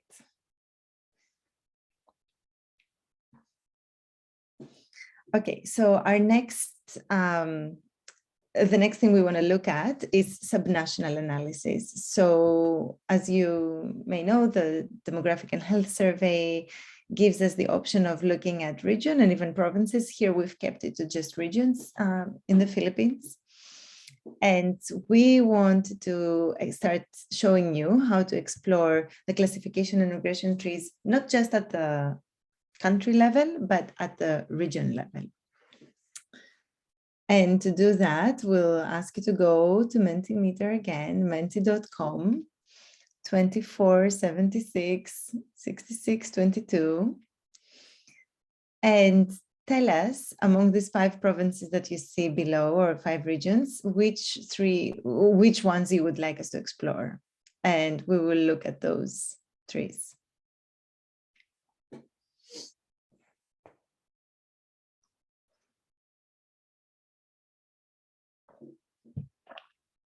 We'll be looking at violence against women. This is the indicator, in case it mattered.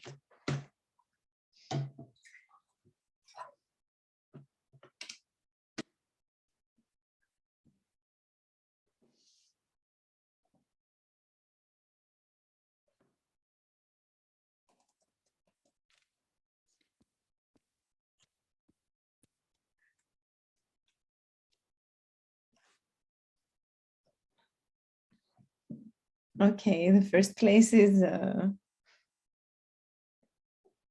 pretty clear which one it has to be.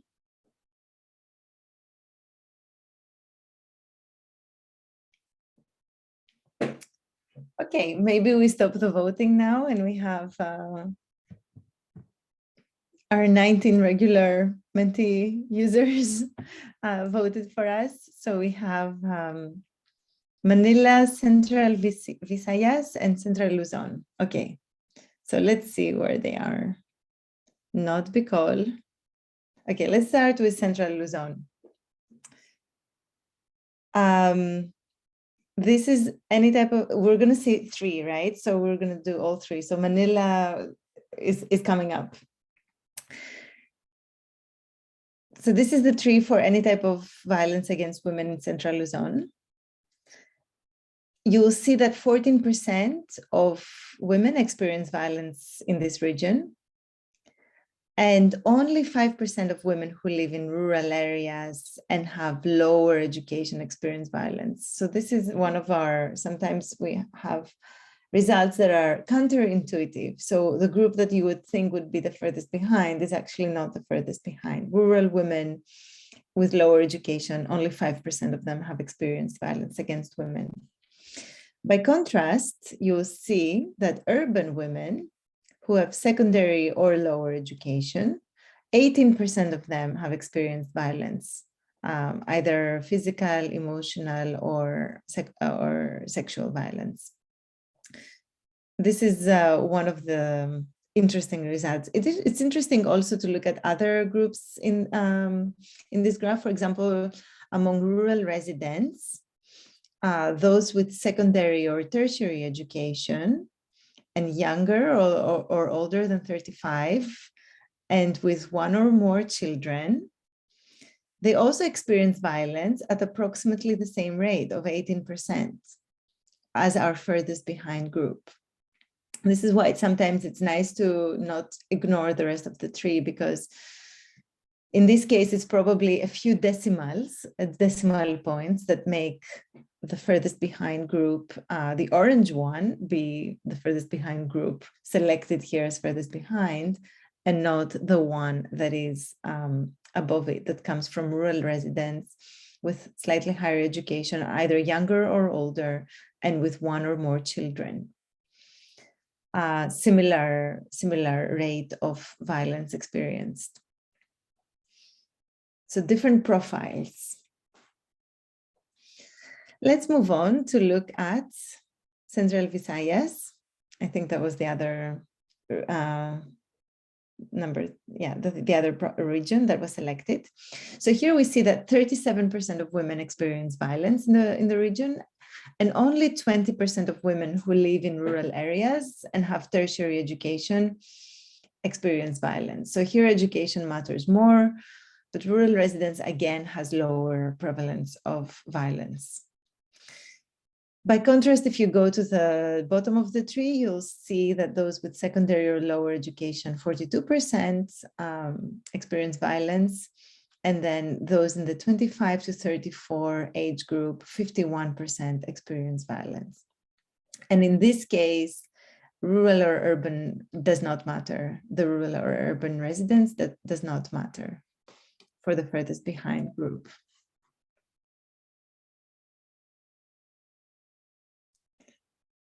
keep Morocco and let's come to Manila.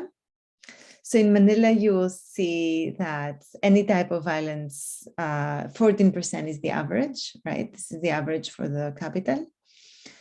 And to the furthest ahead group, that is 35 plus, slightly older women with tertiary education, only 9% of them have experienced some violence. I'm saying only, but it feels wrong, especially the day after International Women's Day.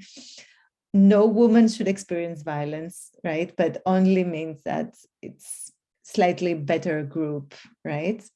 So take my only with a pinch of salt. Whereas in the bottom of the tree, you'll see those with secondary or lower education, 16% experience violence, and those in the age group 25 to 34, 21% of those. So lower or secondary educated women at the 25 to 34 age group are the furthest behind in Manila in terms of experiencing violence against them.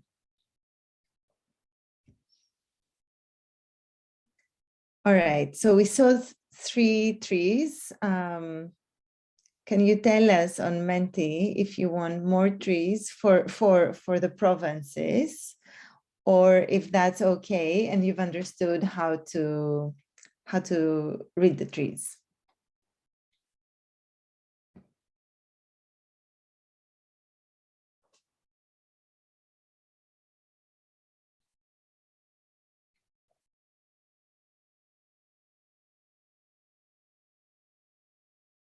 Okay. For most of you, it's clear. I mean, they're quite intuitive, and hopefully the color coding also helps. The data insights might help as well. And we're going to go actually back to the platform in a second, and I'm going to show you one more tree for the one person who asked for one more.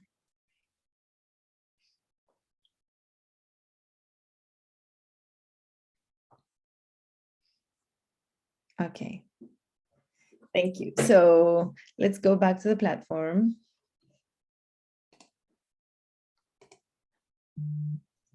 All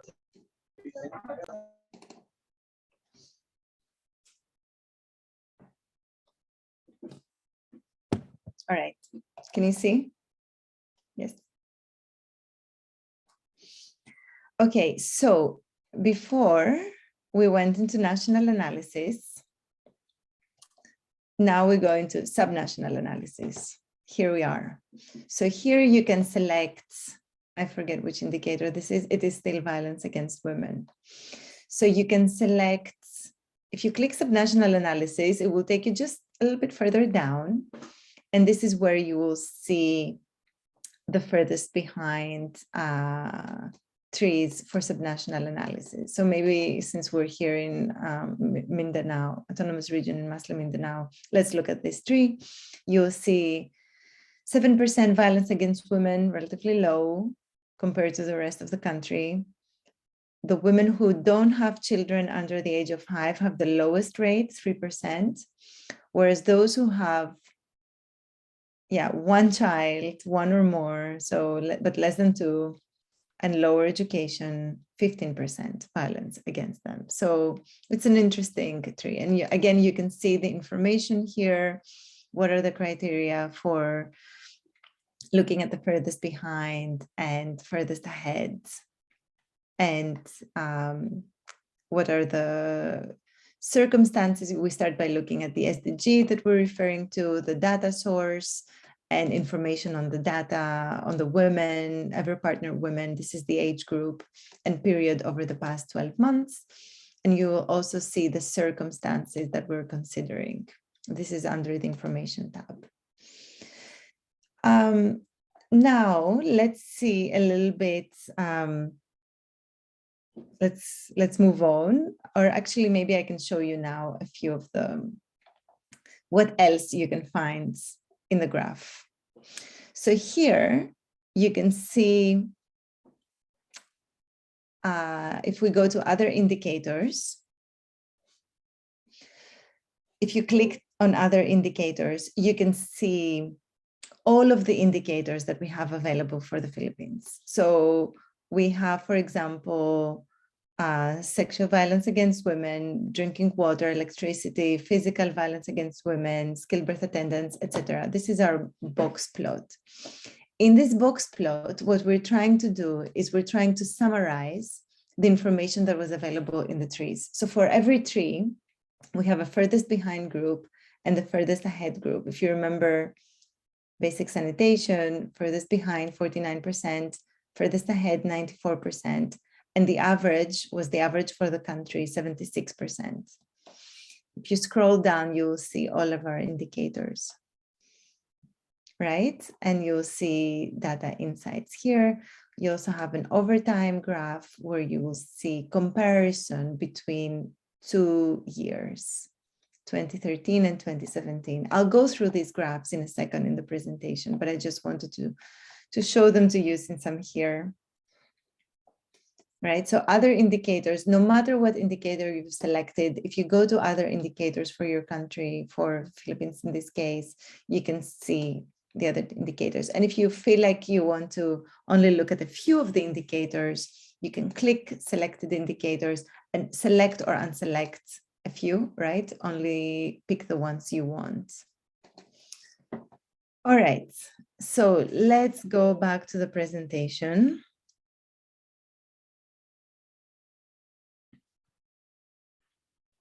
And let's zoom in a little bit in this graph. I just have some visual notes here that can perhaps help a little bit. So this is the box plot that I just showed you, the furthest behind and the furthest ahead groups for every indicator. And on the y-axis, we see the list of indicators. On the x-axis, we see the level of access to this indicator. The blue color shows the furthest ahead. The orange color shows the furthest behind. Important to remember that it shows just the average, just the access rate of the group, but each one of these groups, so each one of the orange bars, each one of the blue bars, it's a different group of people. It's not necessarily the same group, right? Because everyone represents a different tree. I want to draw your attention a little bit to the any type of violence against women bar there, because you will see that we've reversed it. So in the tree, remember, this is a barrier, right?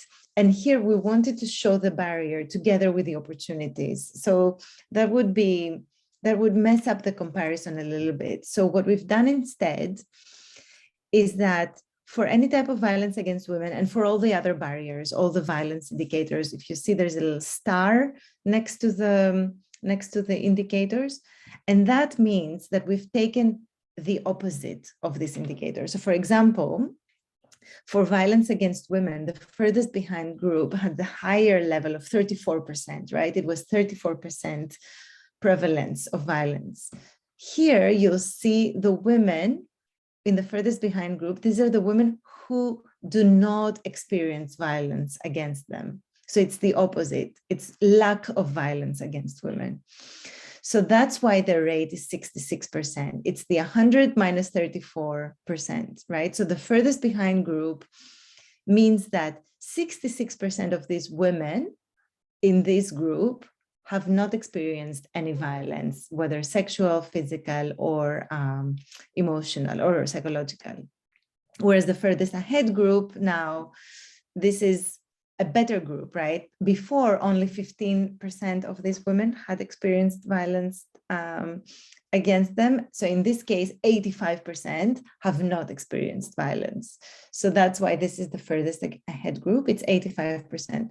So don't be alarmed if you notice, if you go through the graph and if you go through the platform and you see that these rates here for the barrier indicators do not correspond to what you saw in the tree.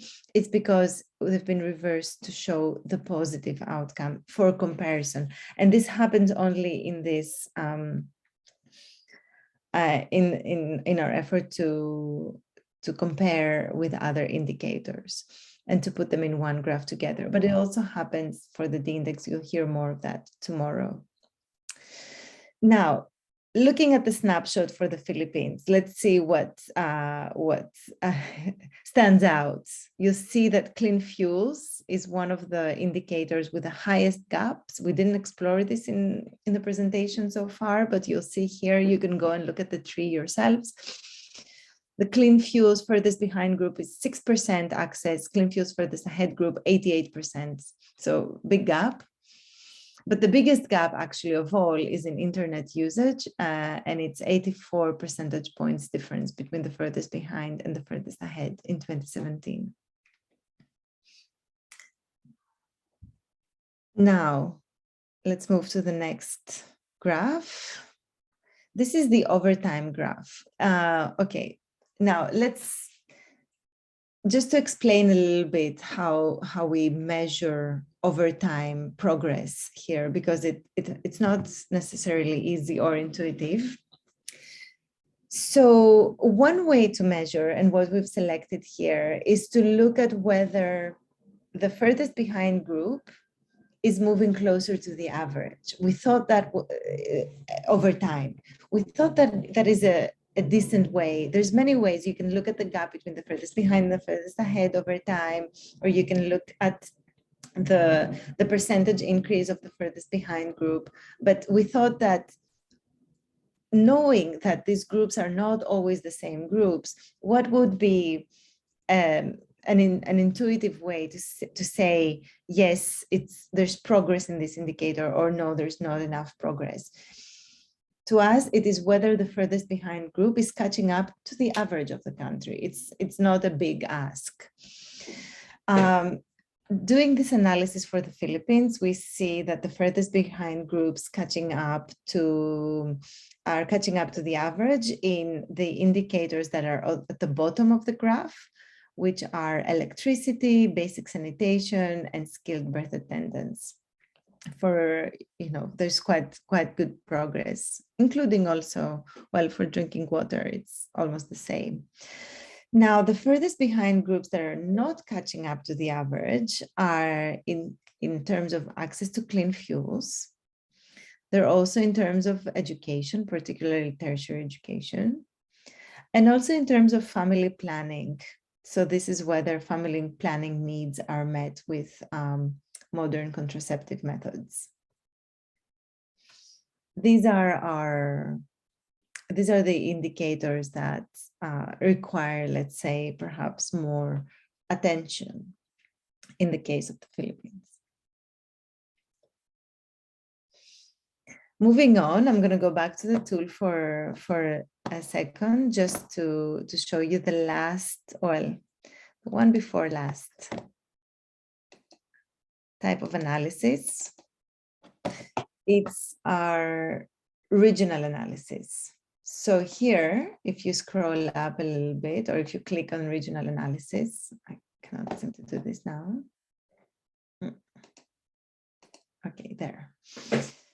You will see the same graphs, but for the region. So if you wanted to compare the Philippines with other countries and see where it is and how it is faring, you would go to regional analysis.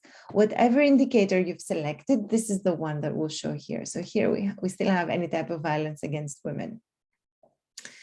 Let's go and select another indicator. Just let's do internet usage, which is one of the worst ones. Armina, could you maybe expand or zoom in a little bit so that the graph is a bit easier to maybe read? I'm not sure if everyone sees it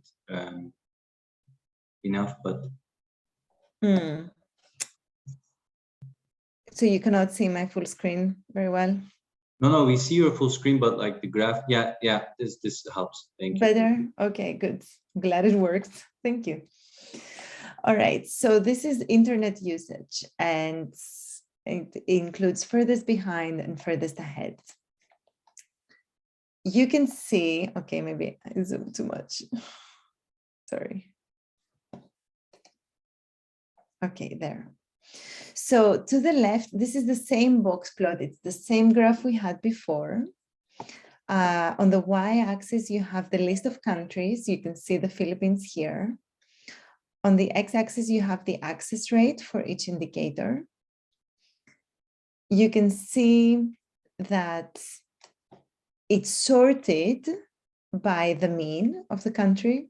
So these countries here have much lower average, Tajikistan, Bangladesh, Papua New Guinea, Pakistan, in terms of internet usage, whereas the countries up here to the top of the graph have higher mean average rate. The furthest behind is always the orange, the furthest ahead is always the blue. And so you can compare the Philippines with other countries. In general, we find that when we have high access, high average access, or low average access, the gap seems to be smaller. And in the middle, where about half of the population has access to an opportunity, the gap is the biggest. Now, with internet, it happens that even in these countries that have low mean, the furthest ahead group is quite ahead. Maybe it makes sense. And looking at overtime now, overtime progress. As you will see, this indicator is one that has been recently added in surveys, so we don't have information for many countries. But you will see that, for example, Laos PDR is here, Turkmenistan, Nepal, you'll see progress. And if the gap is increasing, if you hover over, you'll see gap is increasing. If the gap is decreasing, like in the case of Kazakhstan, you'll see that the gap is decreasing, and you'll see the difference in percentage points and the access rate.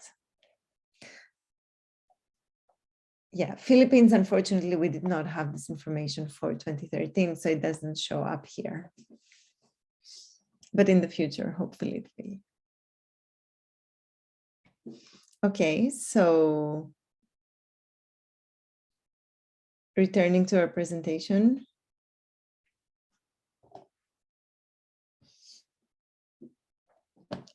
Sorry, one last thing, you can also select your countries, right? And select your indicators here as well. Okay, so this is the graph for skilled birth attendance. And over time, I'm sorry, let's go back one more. Yeah, skilled birth attendance, the box plot graph. You will see all the countries in the region for which we have information on skilled birth attendance. The highest average is in Turkey, Tonga, Kyrgyzstan, Tajikistan. The lowest averages would be in Afghanistan, Bangladesh, Papua New Guinea. Philippines is somewhere in the middle, higher middle. The gap is relatively big. And then looking at overtime progress, again, to the bottom of the graph, you'll see the countries where progress, the gaps have decreased over time. Indonesia, there's been a lot of progress in terms of skilled birth attendance. Vietnam, Tajikistan, etc. For Philippines, there's also been progress. So the gap between the furthest behind and the average narrowed a little bit from 33 percentage points to 31. And then the countries that are faring less well, like Bangladesh, Timor-Leste, and Laos PDR are at the top of this overtime graph. Again, I want to highlight, though, that, as I said before, the furthest behind groups are not always the same. Sometimes they happen to be the same over time, but they're not always the same. They can change.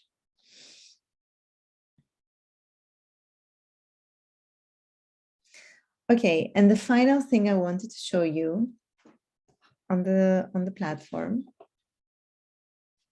is the furthest ahead and the furthest behind group. There's an easy way to go directly to the results in this overview table. You're seeing now a screen on your presentation, and once this is done, I'm going to also show it to you how to do it.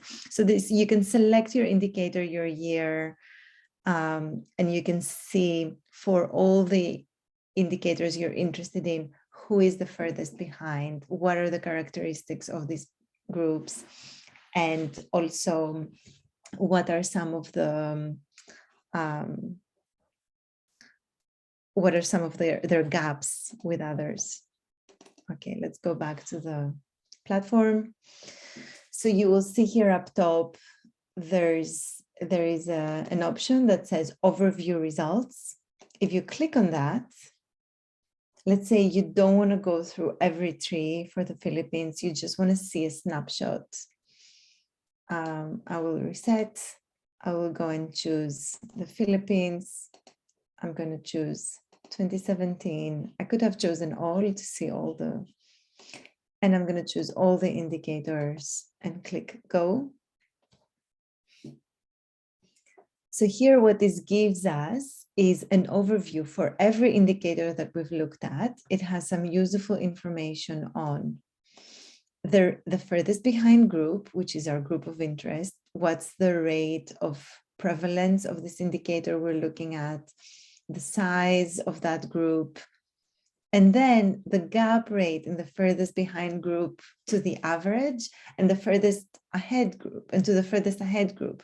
So one of the Mentimeter questions, first one on what's the gap in violence against women, here is your answer. It was 19 percentage points. So if you want to see the gap in a snapshot, you can also find it here. Then you have the source of the information. This is DHS 2017 and the average rate for the country. And if you scroll with the bar, you will see for all the indicators, which ones are the furthest behind, the furthest ahead groups. These are the list of circumstances. Not all of them are used, right? And not all of them are always show up, but this is the list. And if you click to, there's a next page where you can see the rest of the furthest behind groups. Back to our presentation for a second. I'm going to show you again this table. And I just want to, I've put here everything in one slide just to notice some patterns, right, for the Philippines.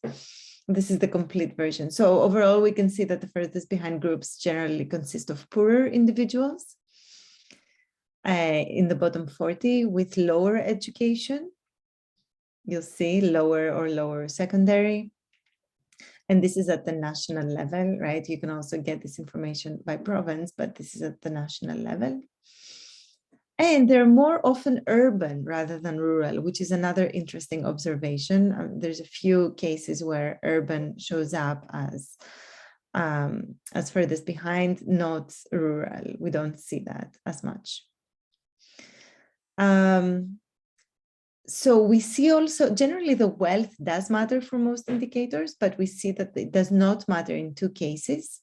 And these are associated with women's sexual and reproductive health. So we see for family planning, met with modern methods, and for skilled birth attendance, wealth of the household does not show up as an important indicator. It does not show up. And wealth is one of those circumstances that we use for every tree. And generally, it's one of the most, obviously, you'll see here, not just in the Philippines, but everywhere. It's a very common one to create the distinction between, to make a split, either the first or a further split. It's also interesting to see that in terms of sex, men are further behind in terms of education for all levels, both secondary and tertiary, and for all age groups. That's another result that we've also seen in the Philippines and in other countries, in Thailand as well, in many Central Asian countries too, and in Vietnam, I believe. Okay, so finally, so far we've seen LNOB trees that use these standard sets of indicators. But we have a small variation that Sajal suggested earlier that we use when we look at cultural indicators such as ethnicity, religion, and language. Now, it's going to be a little bit disappointing because we don't have these results for the Philippines, but I did want to show you how we do it for other countries, how we look at the furthest behind, considering other circumstances such as ethnicity, religion, and language, if it is available. So I'm taking the example of Mongolia, and here I've chosen stunting. you see here the standard analysis. Under national analysis, it says standard analysis. I'm going to zoom in a little bit again. There. If you click here under standard analysis, underneath, if we have done the analysis another time with new circumstances, with slightly different model, there will be a second option here. So here you'll see the option including religion and ethnicity. And if you click it, you see that 3 changes. And before, the furthest behind, where, you know, bottom 40 male, 2 or more children under 5 in the household, these were the kids that were stunted. 18% of these kids in Mongolia were stunted. But if we chose with religion and ethnicity, the furthest behind group changed, and it was Muslim kids in the bottom 40. And it's 22% of those kids are stunted, right, compared to the Buddhists in Mongolia. And then it goes on, obviously, other branches. Now, you'll see also that this tree is a lot deeper. It has more, perhaps more branches. And you will see, if you hover over the end nodes, you'll see that the share of population, for example, in the furthest behind group is 7%, 6.98, 98%. And also the same in some of these end nodes. This is because when we do this analysis that includes subgroups of the population that are maybe small, so maybe I don't remember now in Mongolia, what is the share of, for example, the Muslim or other minor religions, but if they're small, then it's important to relax a little bit one of our criteria about the size of the furthest behind group. So we said before that we generally stick to 9%, no smaller than 9%, or 49 observations. If we include religion or ethnicity or disability in a future iteration, perhaps, of these results, we would allow the model to create end nodes that are slightly smaller to capture groups that are perhaps more marginalized or more left behind. Like in this case, kids that are Muslim in the bottom 40 of the wealth distribution. So this is the relaxation of this criterion, and that's why these trees are a little bit more complex. I prefer the more simple trees because they're easier to interpret, but we know that these trees are more granular. They capture more of the situation in a country. And so this additional analysis can be done with religion or ethnicity, or as we said, it can be done perhaps adding disability as an additional factor. In the case of the Philippines, we do also have the DHS survey does include information on religion and ethnicity. It's only for women. It only collects this information for women. So what we were discussing with the team, and if there's interest, what we're planning to do is rerun the analysis, our analysis including religion and ethnicity, but just for women-related indicators, since we only have it for those. So for example, the sexual and reproductive health indicators, and see if the ethnic group a woman belongs to or her religion plays a role in determining who the furthest behind are, or her chances of having access to these opportunities. Okay, I hope this was clear. If there's any question, please feel free to ask. We'll have another opportunity. And yeah, I think we go into another Menti question. And this is perhaps a bit more philosophical. We want to ask you what you think is worse. You saw in the last tree that some of the groups are, some of the furthest behind groups have represent a higher proportion of the population, right? So they are, let's say maybe 10, maybe 15 or 20, sometimes 30% of the population is in the furthest behind group. And sometimes The furthest behind group is a much smaller group, maybe 10%, or in some cases, if we relax the analysis, the criteria of 5%, but they are furthest behind. So we want to ask you, what do you think is worse? If small part of the population is far behind, further behind, or if a large part of the population is somewhat behind? This is one of the questions where there's no right or wrong. Arguably, there's no right or wrong. Nobody should be left behind. But from your perspective, what do you think is worse?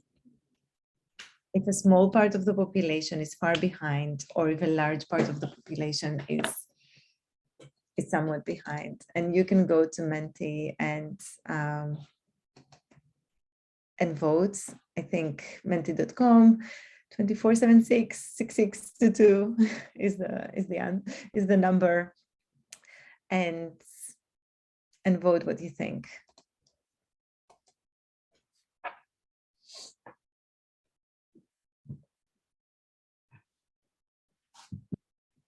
No right or wrong, just food for thought.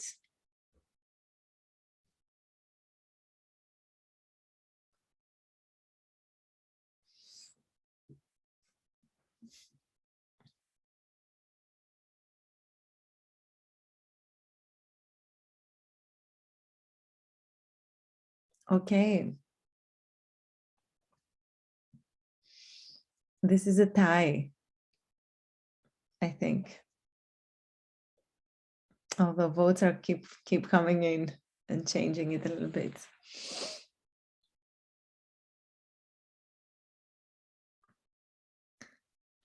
It's a difficult question, and I think from policy perspective,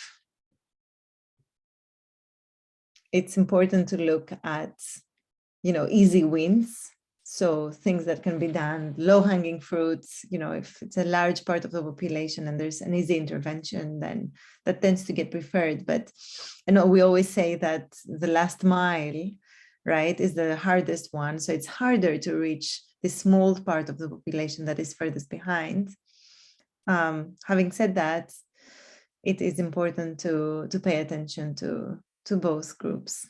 I think we'll agree. Okay, I'm sure you all had a few, a little bit of difficulty selecting, like I have. I think every time we do this quiz, I select a different group. So it's hard to know. Okay.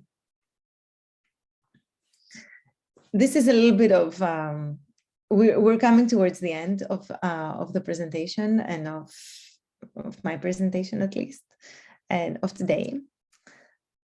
And I think some of these ideas have already come up in the chat and through your questions. But I wanted to say that for tomorrow, we'd like you to see and let us know if you have any other ideas of indicators and ideas for future analysis.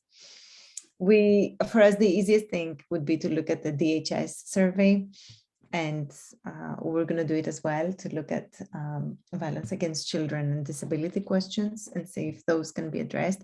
But if there's anything else that you think you'd like for us to look at, if there's something in your area of work where you feel like it would be important for us to look at the furthest behind, help you with some analysis, please bring those tomorrow. And if there's any technical questions as well about what you've heard today, if there's something that was not clear, please again bring those tomorrow, and we'll try to answer those questions after the D-index presentation in our coffee break. And now we'd like to ask you one more question, another word bubble. You've heard about the CART analysis and the LNOB methodology, and would like you to give us a very, very quick feedback. What is one word that best describes what you've seen in the LNOB methodology so far? What would you say would be one word that describes it? Write whatever you want, good or bad.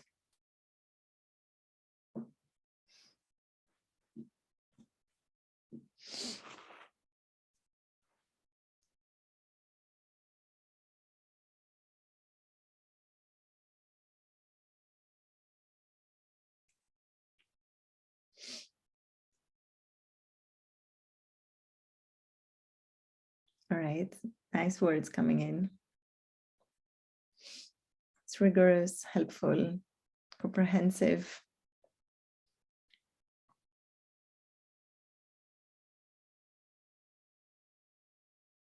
Targeting, it does help in understanding and focusing on furthest behind groups.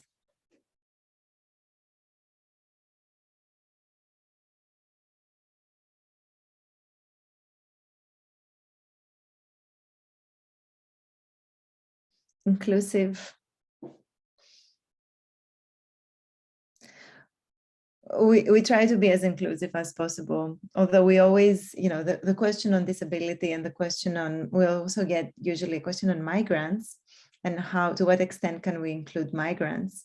This is another difficult one because, again, we don't have this information very much and we'd like to include this as a circumstance, but for migrants that live in a country. Now, in a case like the Philippines, perhaps that's something for you to think about and come back to us. And I don't know if there's somebody who works on migration in this group, but there's one question in the survey that asks, since 2012, I think, have you lived abroad, right? So this is for people who have been abroad and have returned to the Philippines. So we have this information on whether somebody has been abroad and come back.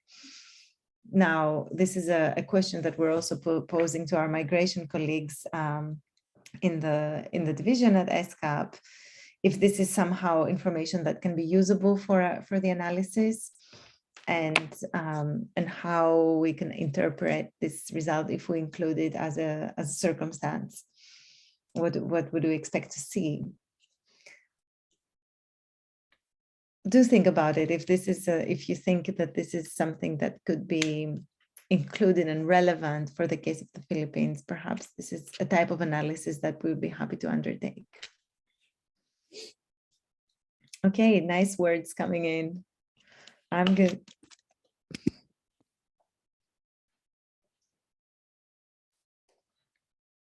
Yeah, it's very nice. Thank you very much. I'm going to try to take a screenshot of this. It's a nice word bubble.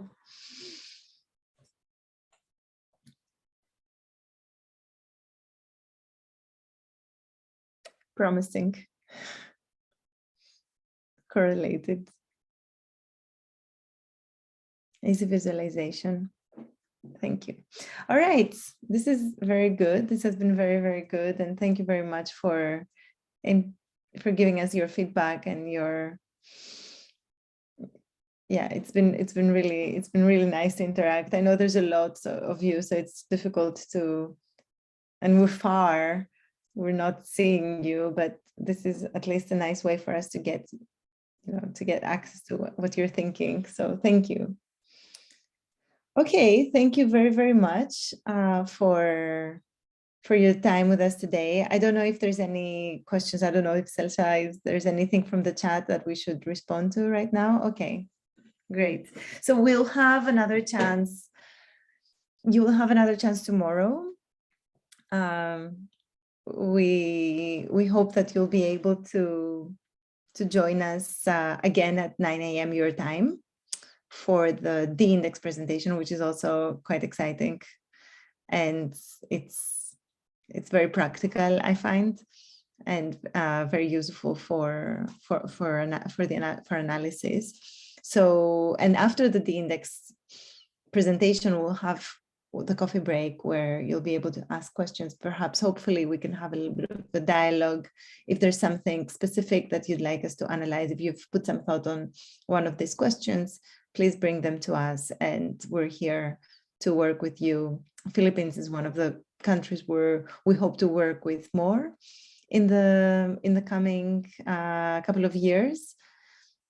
So we are here to help you with this analysis. Before we close, we also have an evaluation form. This is for those of you who will not be able to come tomorrow. You can fill in the evaluation form today. We don't want to miss you. So please go and give us your feedback. However, we're going to share this again tomorrow at the end of the day. So you don't have to do it today if you're joining us tomorrow.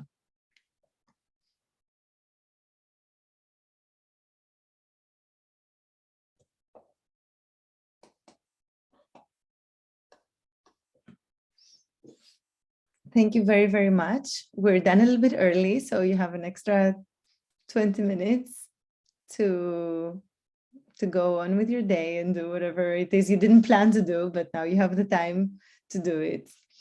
And thank you very, very much, everyone, for your participation today, your active participation in Mentimeter as well. And see you tomorrow.